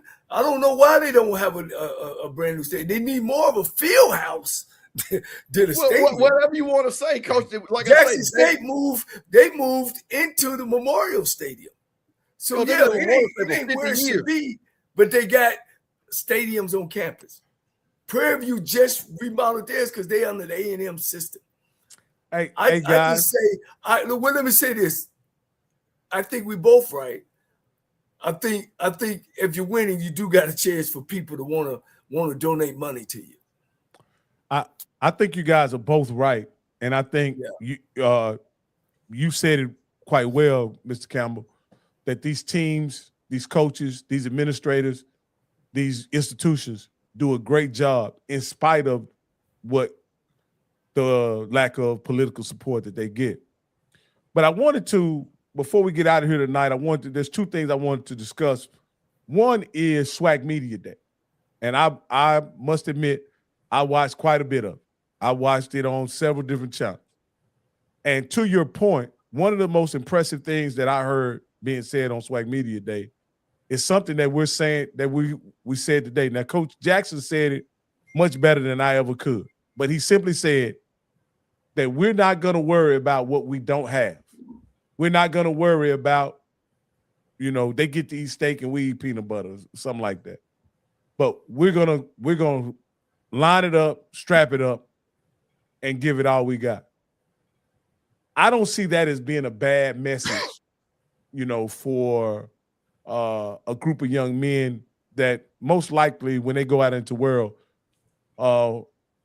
some of the decks they come across will be stacked against them. With that being said, was there a better message on SWAC Media Day than that one in which Tremaine Jackson gave? No, when you said women, who did you say? Who T-Jack said that? Or Tremaine Jackson. Sean Jackson said it. No, Tremaine Jackson said it. Tremaine Jackson said it. Yeah. Look, T-Jack is our guy, but I think that's just smart and understanding what the playing field is. What you gonna do? You gonna cry about it? Or you gonna play football? Because Chinnis Berry literally said, and I gotta do my Chinnis Berry, because man, Chinnis Berry was, hey coach, we got to get Chinnis on this show. Because when I say that boy was casket sharp, But Rocky, let me tell you what he said. They asked, the guy from the pivot asked him about the 5 stars of recruiting. And Chinderberry said, listen, all we focusing on is ABCs. A's and B's in the classroom, and C is championships. Now, we don't have the fancy stuff that South Carolina clubs have, but guess what we got? We got 4 Hall of Famers. So if you come to South Carolina State, you can get to the NFL. See? He said we don't have what Clemson and South Carolina, but they don't produce what we've produced if you come here. So I think that's every coach that understands, because ain't no need of crying about it, because it's not productive. So while I commend TJ, but I literally just heard Chinnisberry say that. I heard Quinn Gray say the same thing. Hey, it is what it is. We're going to play football. The APR is jacked up. Guess what? That don't mean we're not going to try to win games. So I think all of these coaches, and I think, Coach, you know this, Rocky, when you coach ABC football, you're not coaching for the money. You're coaching, and this is one of the things that you are literally, and this is what they talked about in the MEAC, the guys with Chinnisberry, Deshaun Jackson, things like that. Mickey Joseph even talked about this. We're here, we're developing guys again because we got to. So it's the love. They're actually getting to coach again, like Coach Cole them used to do, like Eddie Robinson would do, like W.C. Gordon did. So I think that message that T-Jack said, I think it's right on point. But I think if you ask any coach that is an HBCU coach, they're going to say the same thing in just a different way. Now, Coach, did you get a chance to watch much SWAC Media Day? And did you see I was trying to look for those predictive finishes that they had on SWAC Media Day. For some reason, I wasn't able to locate it. No, I got it. I'll send you the link. Hold on, I got it. Yeah. Or you can bring it up. If you want to bring it up, that's fine. All right. Yeah. Because I thought that was interesting. They had the predictive finishes on both sides. And I wanted to kind of before we go into the Black College football poll, I wanted to kind of look at those as well, and see. I wanted Coach to see did he think that was pretty accurate the way it all. I'm always interested to see how Coach Cole feels about these predicted finishes. Coach Cole, I'll say this, Coach. You've been pretty good at predicting success and failure in the last few years. I think you took Jackson State to win the championship 2 years ago.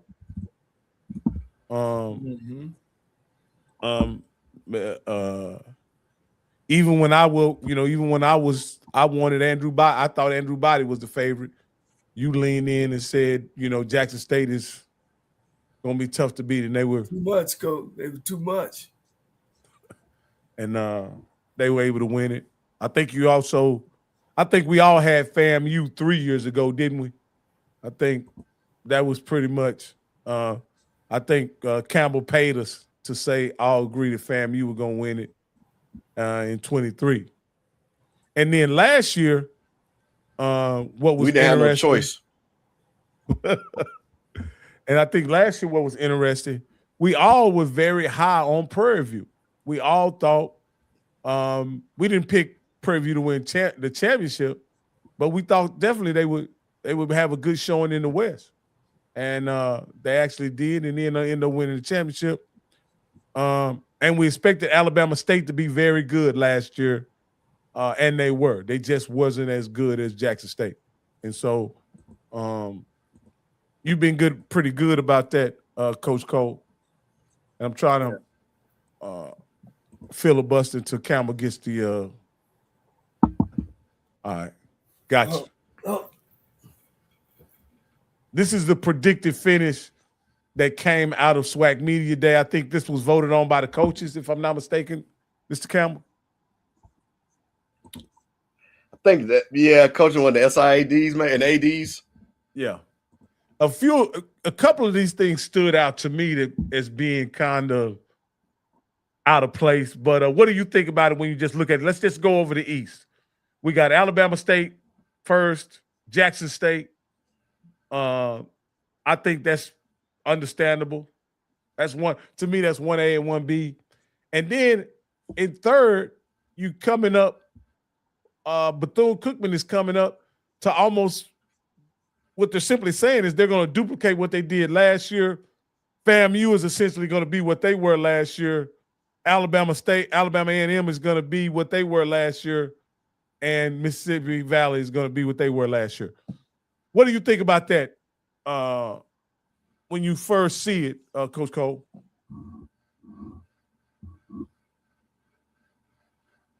You're obviously muted, or because we can't hear you. Cookman jumping up there. They lost to me. They lost their star wide out.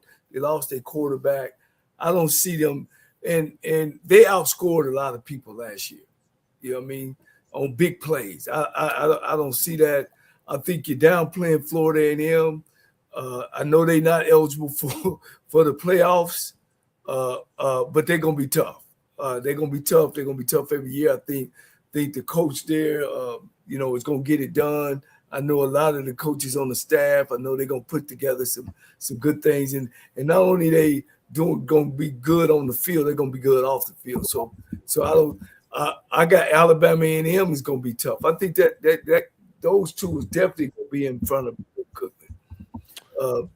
You can't say enough about body. I mean, all eyes is on body. When you got a trigger man that can get it done like he can get it done, and talking with the coach and some other folks, they done a great job of recruiting. They're gonna be Alabama State be tough to beat. Well, let me say this, and then I'll let Campbell get in here. I'm with you. I really expect Bethune-Cookman to go to the bottom, all the way down, and finish off the tenure of Raymond Woody at Bethune-Cookman. I expect Alabama A&M to be better, to be honest with you, than they were last year. I expect Florida A&M to be better, to be quite honest with you, than they were last year. Are they going to be good enough to challenge Jackson State or Alabama State? We'll just have to see. But certainly, I don't think Bethune-Cookman will be much of a challenge for them in the Florida Classic, and I think they'll get that Mississippi Valley monkey off their back finally this year. But those are the things that I saw that I expect Bethune-Cookman to be down at number 6, and I think Florida A&M to finish no further down than 4th. No, but I fully expect them to be 3rd. Go ahead, Campbell. Well, I don't have too much of an argument. I did find it fascinating based on because I know that Tyler Jefferson, the Florida FAMU quarterback, is going to be the quarterback at Bethune. Tyler struggled a little bit, but I'm rooting for him down in Bethune-Cookman. Listen, I'm going to say this again. Quarterbacks win in the SWAC. And, there could be some doubt, but Isaiah Knowles has played at a high level on the level he played on the SIAC.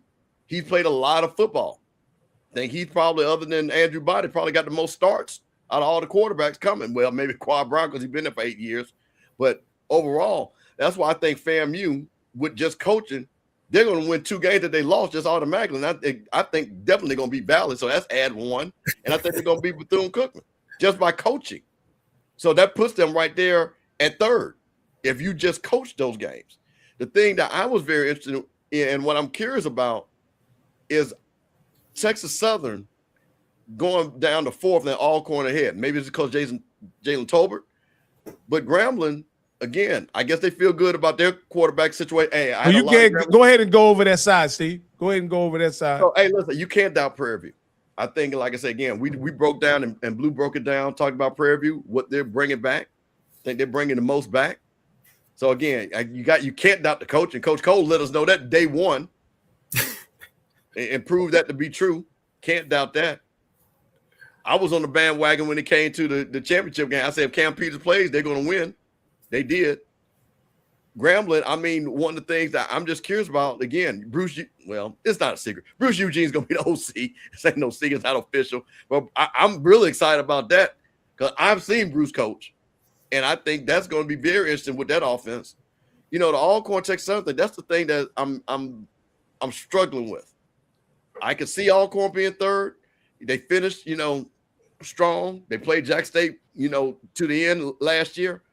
And Texas Southern, where did they go, Coach? Where did they go? Because they built through the high school ranks. So those guys, those recruiting classes the last 2 years, those guys should be juniors now. So they should be ready to step up and play. And then Southern, we won't get into it on this show because we don't have time. But, hey, Marshall Falk said he's trying to train guys to go to the next level. We ain't talking about football. He's talking about Power 5. So Southern and Arkansas Pine Bluff, unfortunately, it is what it is. So I don't have a problem with this. Now, the thing I do want to say is, again, Alabama State and Jackson State. I love Lockhart, but I also know Andrew Body's going to be part of the Player of the Year. But the question is can Alabama State win that big game when Jackson State rolls down there? Because that's going to be for the East Championship. So that's what's going to be really interesting. But Alabama State brings a lot of people back on defense. Andrew Body, it looks like he's ready to roll. They got their running back. So, again, I like what this says. Like I said, again, I would make FAMU third, Bethune-Cookman fourth. But here's the thing, too, Coach. Alabama A&M at fifth. What happens are they fifth? Is this, I love Sam Shade. And this is why I hate about this. I think Alabama A&M can play just as well as Bethune-Cookman. Well, see, what people don't understand is they lost their quarterback early. They lost him early in the top of the season. So as you said nicely earlier, you got a quarterback, you got a chance. And the kid is coming back. And I think they're gonna be better. I really do. I think they're gonna be better. They play solid defense, and if they get some energy from their offense, I think they'll just be that better. Let me ask you guys this. What have we seen on the field that makes us believe that Grambling is gonna essentially leapfrog both Alcorn and Texas Southern? Well, I hadn't made my predictions over there. I don't want us to, and I talked with you about this earlier, Rocky, is, Tremaine had a great year. He did have a great year. But I don't want to do him like we did T. Graves. It's championship or bust. I think what he's done is fabulous. I'm still a Tremaine Jackson guy. I think they're going to be up there. They're going to be up there, and it's going to be tough beating them, So my question was always, and I talked to you about, is what about these other guys? This guy came in 1 year, T.C. Taylor is now year 3 or going to year 4. And these guys have dominated the league. Eddie Robinson has done a good job, but if we want to talk about pressure, that's pressure. It's time. It's time to get over the hump. You know what I'm saying? Coach Joseph, it's time to get over the hump. Grambling period, it's time to get over the hump. Right? To your point, Alonzo Hampton, Chris Dishman, Cedric Thomas, and Mickey Joseph all had a head start. Yes. On TJ. Yeah. Right. It's time to move. Move up. So what you're saying, essentially, let me just paraphrase what you're saying. Coach Jack got it done last year in his first year. Yeah. But let's not transfer the throne to him. Because right. those guys get paid too.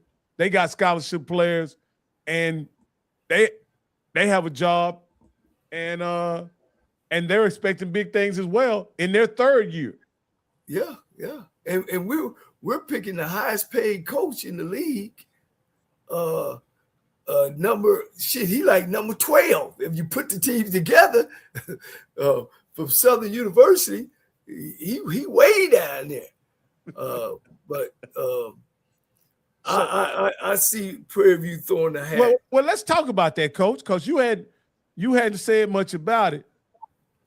If you hire a guy who's the highest paid coach, is a 5th place in the West a good return on your money in year 1? No, sir. No, sir. No, sir. I mean, you know, when you look at that, when a person jumps off a 2-story high building or 3-story high building, the rule is that his ass gonna die. Or if he live, he gonna be so damn hurt that it's gonna take a while. Well, that's what I see when I see these guys being head coaches for the first time, especially at these blue blood programs, your Florida A&Ms, your Gremlins, your Alabama States, that already have everything, their stadium, they got the fan base. And then now they don't go out and hire guys for the first time. You know what I mean? But if you jump off that cliff, you know, it's going to be tough for success.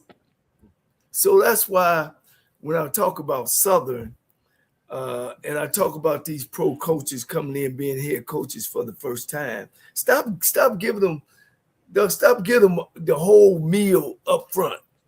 You know what I'm saying? Maybe give them some dessert and have some stuff in your contract that you can get there. You know what I'm saying? So well, let me say this, Coach, because you bring up a very good point. So in the last 3 coaching cycles, we've had championship coach Chennis Berry available, championship coach Sam Shade available, championship coach Tremaine Jackson available.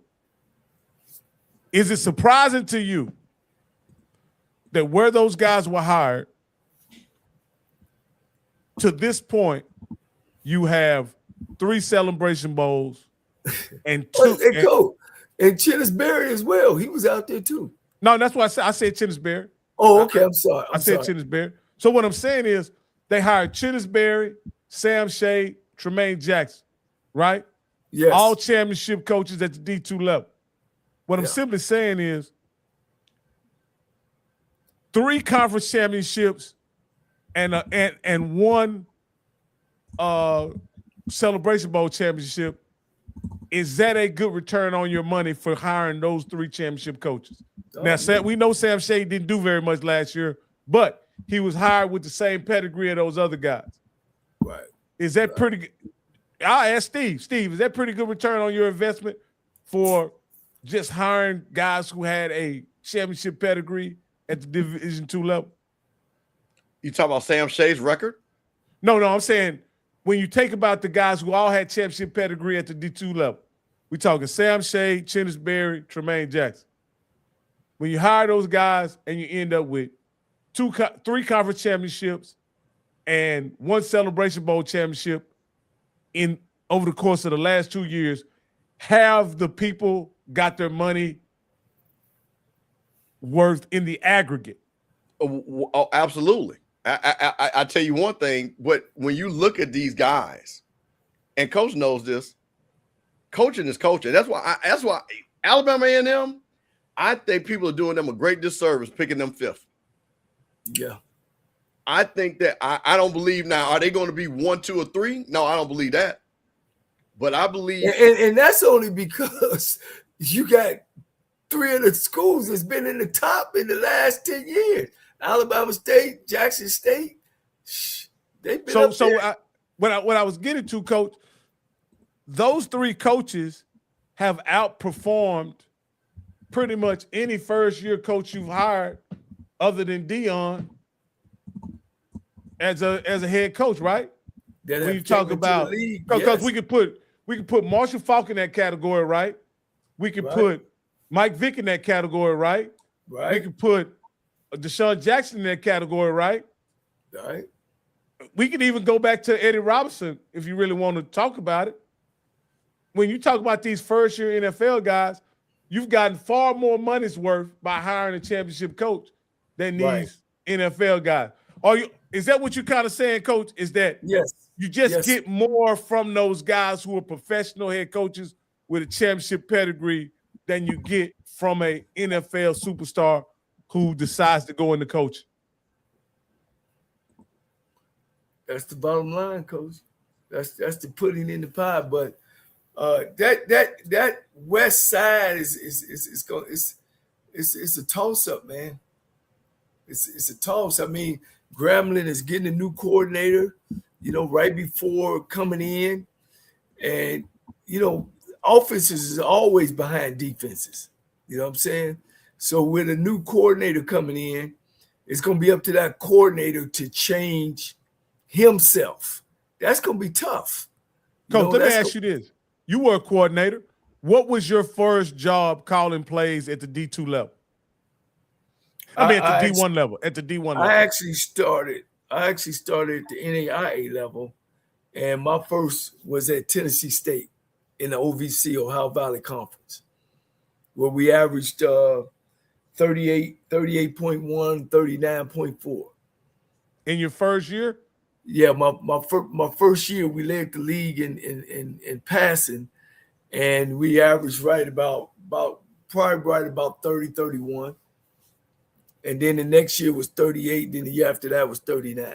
So what kind of jump is it from calling plays at the high school level, which I don't know if you ever coached at the high school level. You did coach at the NAIA level. So let me ask you this. What kind of jump was it from you going from the NAIA level to the Division I level? And then go back and ask and kind of get to explain to us, what do you think challenges that Bruce Eugene will have going from the high school level as a play caller to the Division I level? I think one thing when I was at the NAI level, we finished number 4 in the nation at Southwestern College in the NAIA level in 1990. And one of the things I was talking to our head coach about, I said, man, you think I could do it at the next level? He said, it's irrelevant. It's irrelevant because you'll have better athletes. What you do is what you do, and you'll have better athletes, And I think what I've learned is all that is true, but you also got to have a group of guys around you that believe in what you're doing. I think that's very important. You could be and you got to be a good play caller.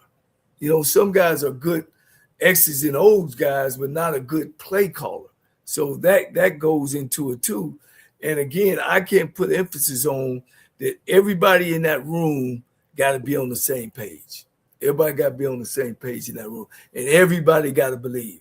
I believe if you tell 11 players to line up backwards and if all of them follow through, shit, man, you're going to be successful. You're going to be successful. So I think getting good people around you, understanding your personnel is big. Don't go in there. Don't do what your personnel say you can do. That's first and foremost. I won my first championship at Texas Southern running the football, and I love throwing it. But our best athletes, it was at the running back spot. So, what is your philosophy? You got some coordinators, all they want to do is score. But yet they don't know about time management. They don't know about playing together with your defense. You know what I mean? Well, if I'm up at 2 scores, the defense giving, man, maybe I need to focus on more running the ball, eating clock, not get out of my hurry offense, and maybe, run the ball a little more. So, all that plays a role in to me in being a good coordinator. So I don't know if Bruce Eugene got that. I know he knows football. From the way he plays and talking to people around him, I know he knows X's and O's. My thing, if I feared anything about Bruce, is he got to sell the guys around him to believe in him. And you bring up a great point, Coach, because this is what I was thinking, based on what you told me, based on what conversations that we've had over the past 3 years. Coach, you can have coaches on that staff. You have probably a running back coach, a quarterback coach, right? Offensive line coach, wide receiver coach. And they end up losing their offensive coordinator. And rather than elevating one of those guys, you come and bring a guy from the outside to be the head of your offense. Can that disrupt chemistry amongst your coaching staff? Hell yeah. Yes. Yes. Coaching is an egotistical business. You know what I'm saying? And man, I've been on some staffs, man, that you be like, man, what is the problem? You know what I mean? Hey, let's just follow this guy. Man, he don't know what he's doing. He don't know what he's doing. I look, I remember at Southern University, I tell y'all a story of Southern went under Pete Richardson. We had Mark Orlando. Mark Orlando used coming from running the option, trying to bring the option into the SWAC. I mean the wing T into the SWAC. Of course, we all know Eddie Robinson won the wing T, but he didn't know it like that. I brought my playbook. A guy named Fred Kice, who was the offensive coordinator in the XFL, brought his playbook, and we all got together.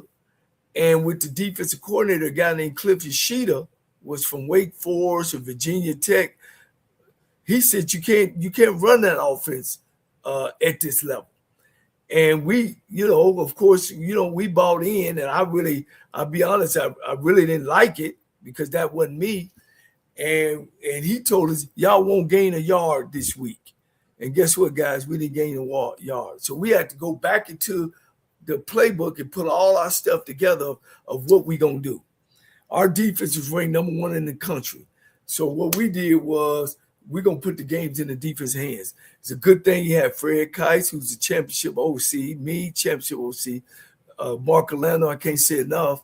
We all gave up our egotistical things to bring in and won, that winning was more important than what we running and what you think we should do. So you got to have men in there. You got to be able to demand the room. You got to know what you're talking about. You got to be able to get on the board and know it all. Or you hire guys around you that trust in you and want to follow you. That room is tough. It's tough. Go ahead, Steve. You brought something up. Yeah, I wanted to talk about this because I found this interesting, Coach. So this is predicted order of finish for the MEAC. And again, I want to say this. I love because they only have 6 coaches. So they did a round table with the pivot guys, and they did 3 coaches. I think, and man, shout out to my boy Trey Oliver, boy, straight representing, man. One of our friends of the show. But Coach, I wanted to ask you something, Coach, I know you know Ted White and what he did at Howard when he played. And Ted is new coach at Howard. But they got Howard behind Norfolk State. Now, mind you, just as a reminder, let me do this. Let me show you where Howard finished last year. And this is what blew my mind, that they thought this was the MEAC standards last year. So right here, as you can see, of course, South Carolina State. Let me make that real big because this is all that matters right here. Right there. There we go. So Norfolk State was 1-11. Morgan State 4-8. Howard 5-7. Norfolk State moves up 1 spot and Howard at the bottom. Coach, what do you think that comes from? Well, they got a new coach in there. Yeah, but I understand that. They believe that Howard's going to drop that far off and Norfolk is going to be that much better? Well, yeah, I think they're looking at it that way. The thing with Howard's thing is about recruiting because their GPAs are so high. You know what I'm saying? And they bringing a guy in, that don't really know the MEAC, the black college road. And so they're not giving him that much. Wait. Who's bringing in that don't know? I'm sorry. I'm you know what I'm doing? I'm getting confused with Hampton. Howard, I don't know. You're right about Howard, Coach. I got that confused with They're bringing in Ted White, and isn't he familiar with the HBCU landscape? Yeah. Coach is on it. Yeah, and I know what you're saying, Coach. Yeah. Teddy White, man, Coach, he definitely gonna get it done. He's been there before. There's no way that he knows the system. You know what I mean? He knows the system. He knows the trail. I'm like you, Coach. I'm confused. I'm like you. I'm confused that they would put him in number 6. Yeah, at 6, again, again, Norfolk State only won 1 game, and unless something has tremendously changed, Because I'm gonna tell you something, and I watched that press conference. I want Michael Vick to be successful. I really do. But when you see the 6 coaches, and you say, okay, just watching the coaches, who would you rank them 1 through 6? And just listen to them. There's no way you're gonna say Michael Vick is ahead of anybody else.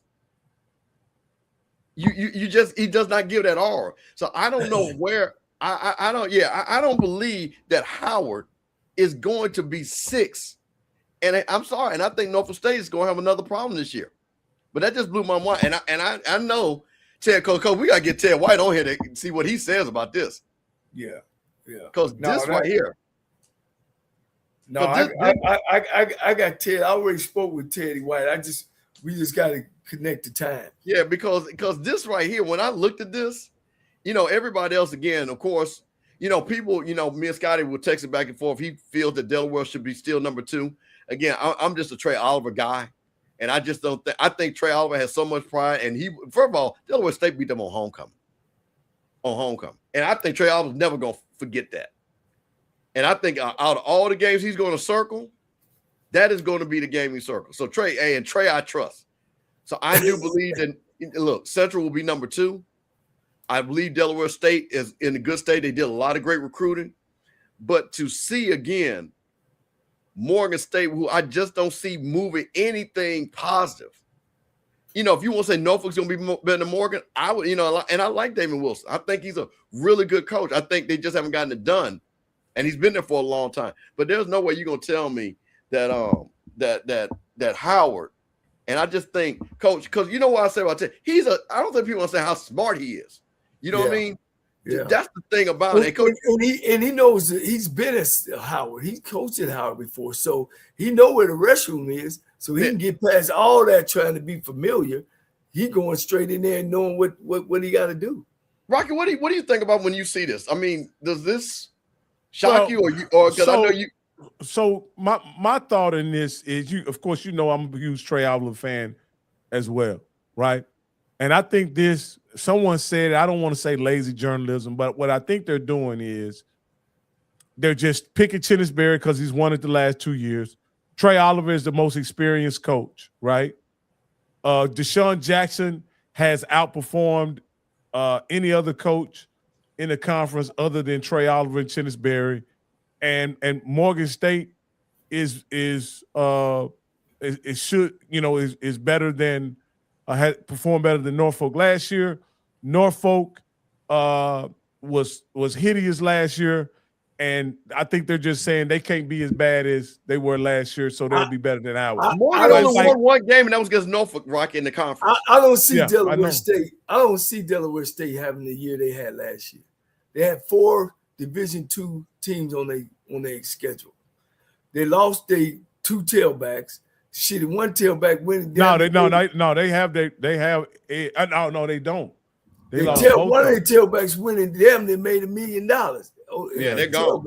You know what I'm saying? I'm talking about the best running back in the conference. Probably is at Howard, to be honest with you. Yeah, and then their quarterback, I didn't really like him. You know what I mean? Because it was a couple games they won real close. I didn't really like their quarterback at Delaware State. They ran a good program, but I don't see them being number 3. So here's what I hope. I hope Norfolk is better. And I'll say this, Steve, I agree with you. I didn't hear anything at media day that's convinced me that they're going to be any better. What I'm hoping is that they've recruited well, and the assistant coaches will be better this year in assistance of Mike Vick, and with talent and another year of experience, that both the team and the coaches will perform better. Because I'm a Mike Vick fan, guys. I'm a Mike Vick fan. Let me say this to both of y'all. Norfolk will not win. Michael Vick will not win. He don't care. He has no interest in being a coach there.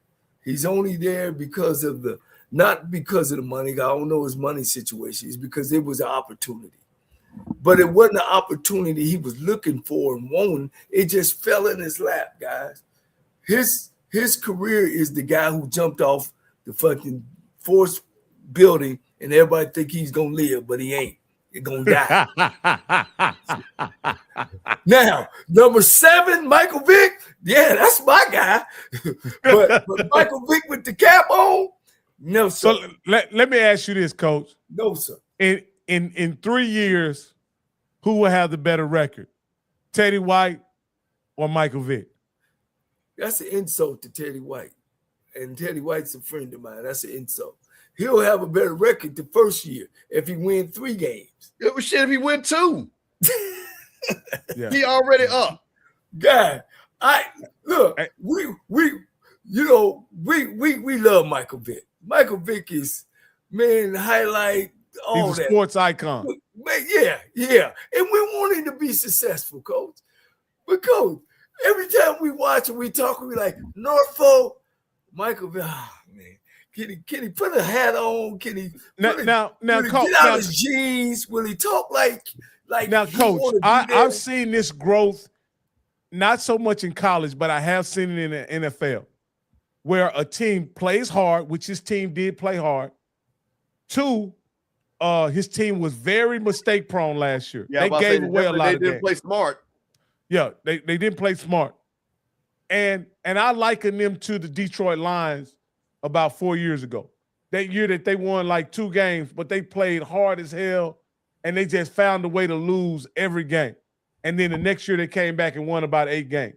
My point is, that's what I'm hoping, Mike, because again, you saw some flashes from his team. His team competed with some really good teams down to the wire. But again, I hope there's some growth in him as a coach and his coaching staff. That's what I hope. But I get it. Wait, I gotta say one thing, Rocky. But the problem with that analogy is the coaching staff of Detroit was excellent. Yeah. And the coordinators went on to be head coaches. Yes. You're not gonna tell me that Norfolk is loaded like what Coach was talking about 4 or 5 coaches that was down there on Pete Richardson's staff. You know what I'm saying? He doesn't have that staff. He doesn't. Yeah. Okay. He doesn't. So I just don't think that feels, matches the same. Hey guys, I know we're about to wrap up, and I want us to get out of here, but I wanted to give Coach opportunity to look at this new Black college football poll that they're going to have this year each and every week. This is the preseason poll. I put a poll in our chat asking, did they get it right? Did they get the rankings right? I'm gonna be honest with you. On the initial look, I didn't think they had Alabama State up high enough. With that being said, and I really think about what happened last year and what kind of preparation went into this year when you talk about recruiting and coaching and everything, and taking it to, I can't really argue with this ranking. I think the only thing that I would do is take Bethune-Cookman off this damn ranking list. I don't know where they getting that Bethune-Cookman stuff from. I think they'll probably be the worst team in HBCU football, and I don't know why they're on this list. But other than that, I actually agree with the list. What do you think, Steve? So here's what I find is interesting in the list. And again, remember, this is all the conferences getting together, putting this poll together. That's where this poll is coming from. It's not some podcast or something like that. The conferences got together and said, let's have our own poll. The problem with this, and I find interesting, is that the SWAC has Alabama State winning the East. What was you on this damn poll? No, Coach. No, they didn't give me a vote. They didn't give me a vote. We should have been on here because this is bull. You think he would have allowed FAMU to finish behind Bethune-Cookman in this preseason poll? You know he wasn't nowhere near this poll. Yeah, if Coach was coaching, absolutely. 100%. Not with the great Quinn, what you say, Fordham Gray? You don't think that's what they senior. Quinn Fordham Gray Sr. and him with him at the helm, you don't think they're gonna be the 10th best HBCU in the country? I guess you haven't done, and maybe you have done your deep dive on Bethune-Cookman, but you ain't seeing what we know. Because I'm trying to tell you, if you think Tyler Jefferson is going to be a better quarterback than Isaiah Knowles, then like I say, you guys don't watch FAMU football. So if he could start at FAMU and beat RJ, I don't know how much, again, I'm rooting for Tyler, but I think he's going to have to get his feet under him. I think next year will be his year, not this year. I don't see South Carolina State unless they got a top-notch quarterback in there, and I seen the one they got bringing in there. I don't see them winning it again. I don't see that. And Chin is my guy. I know they're going to be tough. I don't see them winning it again. Talking with Trey Oliver, he got to have a young guy coming behind Harris at quarterback that's supposed to be pretty good. I got to see him on tape. Jackson State, hey, we going to see. You know what I mean? But Andrew Bunny, it's his time. And if he don't get hurt, that's the only thing about Alabama State. You know what I'm saying? Prairie View going to be solid. I think they're in a good spot. They could be 1, 2, or 3 coming out. Coach, why are they bringing in so many quarterbacks? Coach, they got 5 quarterbacks, Coach. All of them have had some playing time at their previous stop. What are they expecting when they show up in fall camp? You talking about Prairie View? Yeah. Yeah. Well, they got a guy that's back from last year. Yeah, they got a guy that's back from last year, but they got a JUCO guy that played significant. They've had a guy transfer from another college. And I want to say they got one this summer that they brought in that had significant playing time in his old spot. So my point is that bringing in a quarterback in the summertime, that kind of scares me in that what did they think about the guys they have in the room now? But we'll see. But I believe in Tremaine Jackson. I don't think ranking them in a preseason poll at number 2, I don't think that's far off. Just like I don't think South Carolina being ranked number 1 is far off either. I think 1, 2, and 3 are interchangeable when you talk about preseason ranking. Matter of fact, I'll even go so as to do this: 1, 2, 3, and 4. You can just roll some dice and however it falls, you wouldn't be out of line by picking any of those top 4 schools, number 1, 2, 3, or 4. Somebody has to be 4, and I don't have any problem with Alabama State being number 4, considering they will have something to say about who wins not only the SWAC championship, but I also think they'll have something to say about who wins the Celebration Bowl. Ain't no question. It's good. It's gonna be interesting, Coach. It's definitely. But I gotta see. It's Alabama State's time now or never. Now, if there's some pressure on somebody, it's pressure on Alabama State. 100%. This is one of those things. Okay, so you know what's interesting about this, Coach, and you can talk about this because I always tell people in the Celebration Bowl era, you've got pre-Deion and post-Deion, right? And it's been 3 teams that had the pressure where they had to win. That was Deion's second team in the Celebration Bowl. They had to win that and lost. Right. The FAMU team that played, they had to win it. And this Alabama State team, they have to win it. Basically, because everything is lined up for them potentially. Again, player of the year, you got everybody coming to your home base. You run the table over there. You should be able to host a SWAC championship potentially. So to me, that level of pressure is what I'm going to be curious to see how that team handles. Because every game they know it is do or die. And those and since the Deion, again, I'm going Deion era. Though only 2 teams have had to face that. One made it all the way there and failed, and FAMU made it all the way there and finished the task. Yeah. No, without a doubt. I mean, if it's pressure on any of those, it's got to be Eddie Robinson. It's got to be Mickey Joseph. TC Taylor and Jack. Coach, they done it. They went all the way to the mountaintop. TC Taylor won it all. But we know those 2 coaches just ain't gonna sit on their laurels and not have a team prepared.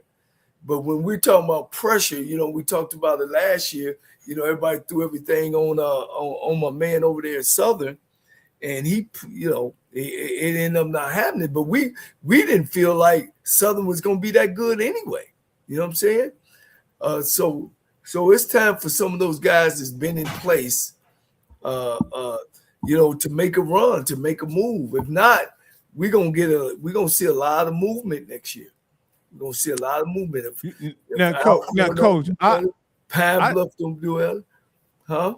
No, I just say I take issue with I understand things are set up for Coach Eddie Robinson to win it.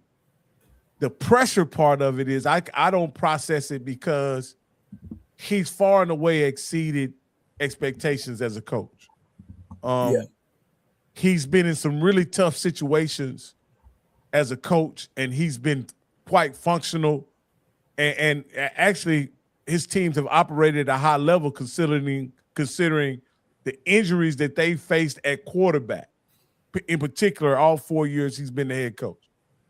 Again, I just think we should allow Andrew Body and Coach Robinson to play this season out, and with the expectation that it's going to be a great year, but with Jackson State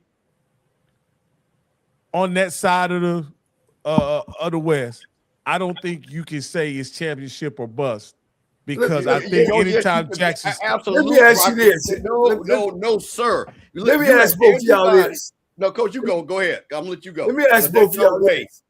Is Jackson State's talent dwindling from the era of Dion? Is it dwindling? No, because last year they had some beasts. Yeah, and they got beat by Prairie View and they struggled. Yeah. They got beat by Grambling and they got beat by Prairie View. Well, you got a couple. Well, look at the two teams. Okay, and they lost their quarterback. Yeah. So again, injuries factor into that, right? You will agree on that, right? Oh, so no, ain't no question. Yeah, but I'm not saying, a win is a win. So I'm not discounting, because bottom line is Prairie View had to deal what they had to do to beat Jackson State. So I'm not taking it. I don't care who. Let's make it clear. They beat them convincingly. No. Okay. All right. I'll let you add that. Hey, in the first half, they didn't cross the 50-yard line. Can I say this about Jackson State? I believe last year they were just as good as they have been in running back. They were just as good as they have been in offensive line. They weren't as good at wide receiver, and they certainly weren't as good at secondary and linebacker as they have been. I'm not so sure they had the depth at the defensive line that they had last year, but I don't think the team as a whole was that much of a step down of previous teams, but I don't think they were at the Dion level. I'm going to be honest. And they certainly weren't at the championship year level, in my opinion. That's all I'm saying. I'm gonna take a close look. And when they won the East and had the home record to win the game. The game was at Jackson. I got you. They beat Alabama State. Yeah, wait. Yeah, Coach, let's get wait. This is not about Jackson. I'm getting on Rocky. Because you're not gonna let that pressure slide and say, "Oh, well, listen." Eddie Robinson is one of the best representatives. But listen, and Eddie Robinson, trust me, if he's honest, you're not gonna tell me. I tell you what, you ask them folks at Alabama State if they don't beat Jackson State and they don't beat Prairie View, or better yet, at least beat Jackson State to get to the championship game. What those folks gonna say about that season? You think they would have about that 10-2 last year? I understand. We're not saying if Alabama State don't win it, Eddie's going somewhere. He ain't going. No, that's not. No, his job is there. No, but he'll definitely be disappointed. Yeah, no. I'm sure he was disappointed last year, Coach. They finished 10-2, and he got a reward.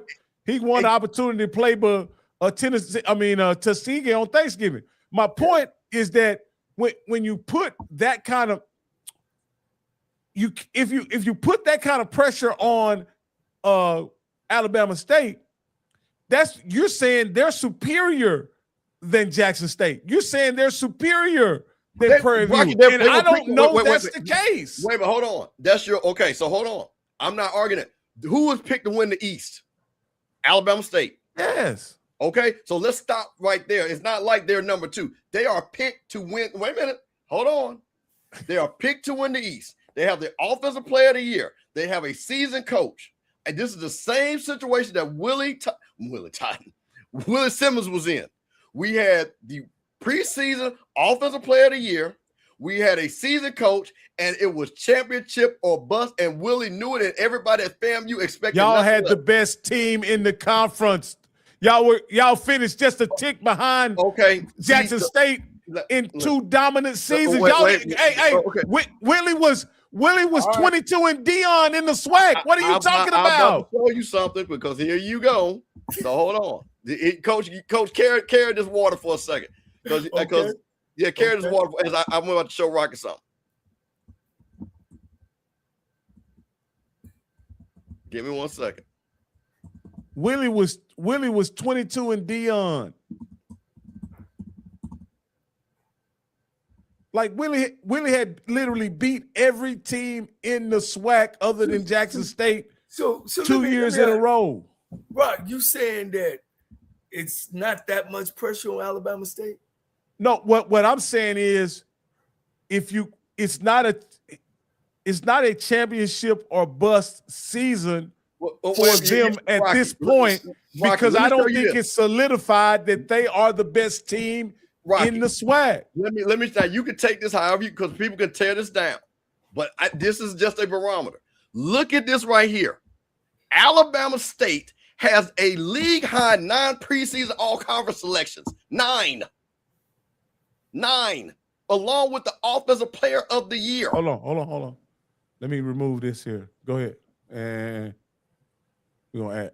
I don't know why it's not showing up on. Oh, there you go. So you can't sit back and tell me that this again is not pressure. You've got 9 all-conference players. Jack State, Bethune, and Alcorn got 6. They got 3 more, along with the offensive player of the year. This usually what happens when people listen. You go look at the past couple of years.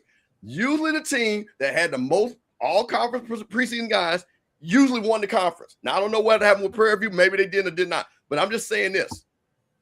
You're not going to tell me when I'm sitting up here telling you this team has talent. That's not what I'm saying, Mr. Campbell. What I'm saying is, can you definitively say at this point that Alabama State is more talented than Jackson State? Clearly, the SWAC Media thinks so. They got 9 preseason also. Go ahead, Coach Cole. Go ahead, Coach Cole. I think so. Man. I think so. I think they were just as talented with them last year, but it happened. They played down to the last second of the game. So I think talent-wise, they're equal. I think coaching-wise. We're talking about this year. We're not talking about last year. Yeah. I think it's Alabama State. Let me ask you this. Let me ask you guys this. In 4 years, other than the Miles game in his second year, has Eddie Robinson lost a game that they should have won?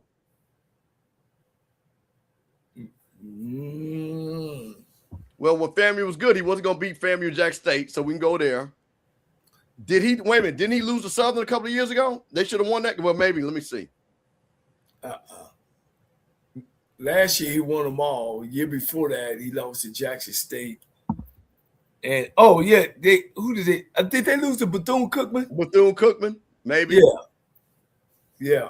Maybe Bethune, that was a game they shouldn't have lost, maybe. Right. But I don't think they lost to Bethune-Cookman. Okay, but that is irrelevant. What I'm saying is, it ain't like he's fumbled away wins or anything like that. Rocky, that has nothing. Willie didn't fumble away wins. Okay. To your point. But when the year came up for FAMU, Dion's gone, reset. FAMU had all those preseason All-Americans and all SWAC guys. It was championship or bust. This is the exact same thing with Alabama State. You have Andrew Bonney. We all agree is probably the best player in the SWAC. You have Eddie Robinson, great coach. You've got 9 preseason all SWAC guys. You have the schedule set up for you. Jackson State comes. FAMU comes.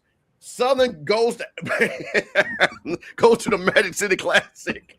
And then you got Prairie View, Which again, okay, I'll give you this. Let me show you this real quick. Hold on. Let me see if I got this. So Rob, you know Eddie been there 5 years, right? This is his fifth year, season, yes. rolling in fifth season. He has the quarterback, one of the best quarterbacks in the league, in college football. Let's say that. He went 10-2 last year. He's been getting better every year. Now it's time. You know, Rocky, and I know he's loaded over there. You know, you're not going they got to the best stadium in the house. They got a good fan following. It's to me, if there's a thing since we've been putting this show on, win the championship or bust, it's this year for Alabama State. Period. Rocky, do you look at this schedule? And this is what I'm saying about how this thing sets up. They've got Jackson State coming in. And then Prairie View, if we believe in what we all agree Prairie View will be, this game against Prairie View could determine who hosts the SWAC championship. Right. This is, and it's at home. So I'll give you an example. If they lose to Jackson State, that's going to be a tremendous thing. But if Prairie View comes in there and snatches home field advantage away from them when they beat Jackson State, man, listen, come out of fact. Let me look at this schedule. Who do they play? Who else besides those two, I guess, Rocky did? The only game that these guys are not going to be favored is this Troy game looks like. No, and what I'm saying, Coach, is Jackson State is a formidable opponent. Yes. They are on par with no Alabama State. That's all I'm saying. Rocky, how are they on par when Alabama State has the offensive player of the year and 9 all SWAC players? Well, I would gather that Jackson State isn't far behind them. I think what you're saying, Rocky, if I'm not right, I'm not saying that they're not talented. I'm not saying that. I mean, they were talented. They were talented last year, and Prairie View beat them in his first year. I'm just saying that whatever that last play that Alabama State didn't get done, they better get it done this year. Okay. Period. And let's not move to go. My point was this season for Alabama State, not that Eddie Robinson is a good coach, not that he cares about it, is championship or bust. It had nothing to do with wherever else anybody's talent. For that team, right, that team is championship or bust. And there's no way anybody's gonna tell me that those guys down there in Montgomery don't feel the same way. Because if they lose, and especially if they don't get to the SWAC championship game, then you got Andrew Bonnie and all this great talent, and then close the deal. Yeah, come on, man. They got hey, Steve. I will say this: after looking at that schedule, this season boiled down to 2 games for them. Yeah, I mean, I've never seen a season quite like that where really coming into the season, I expect them to only play 2 meaningful games, and they happen to be right before the SWAC championship. And if you look at it, shit, they killed everybody last year except with Jackson State and Prairie View. The only thing they're not going to be favored is that Troy game. They literally should go 11-1 based off of the way the schedule is set up. Now, I'm not saying that Prairie View can't beat them. I'm not saying Jackson State can't beat them, because trust me, Jackson State is very confident of going to Alabama State and whooping them. I think T-Jack, we all know, do you think T-Jack care where that game is played at? Hell no. And especially when that game is going to be for all the marbles, to finally get a SWAC championship game at Prairie View. Yeah. So the level for T-Jack is going to be huge. But I'm talking about far as championship or bust, it is all on Alabama State's back. And anything less than that is going to be a disappointment. And you know what? This is nothing wrong with me saying that, because champions step up for championship. So let me ask you this. This is why I say, how many Alabama State fans have already booked their room for the Celebration Bowl next year? Because we know last year Jackson State fans had did it. They told us they did. Matter of fact, we probably got one of their rooms, Coach.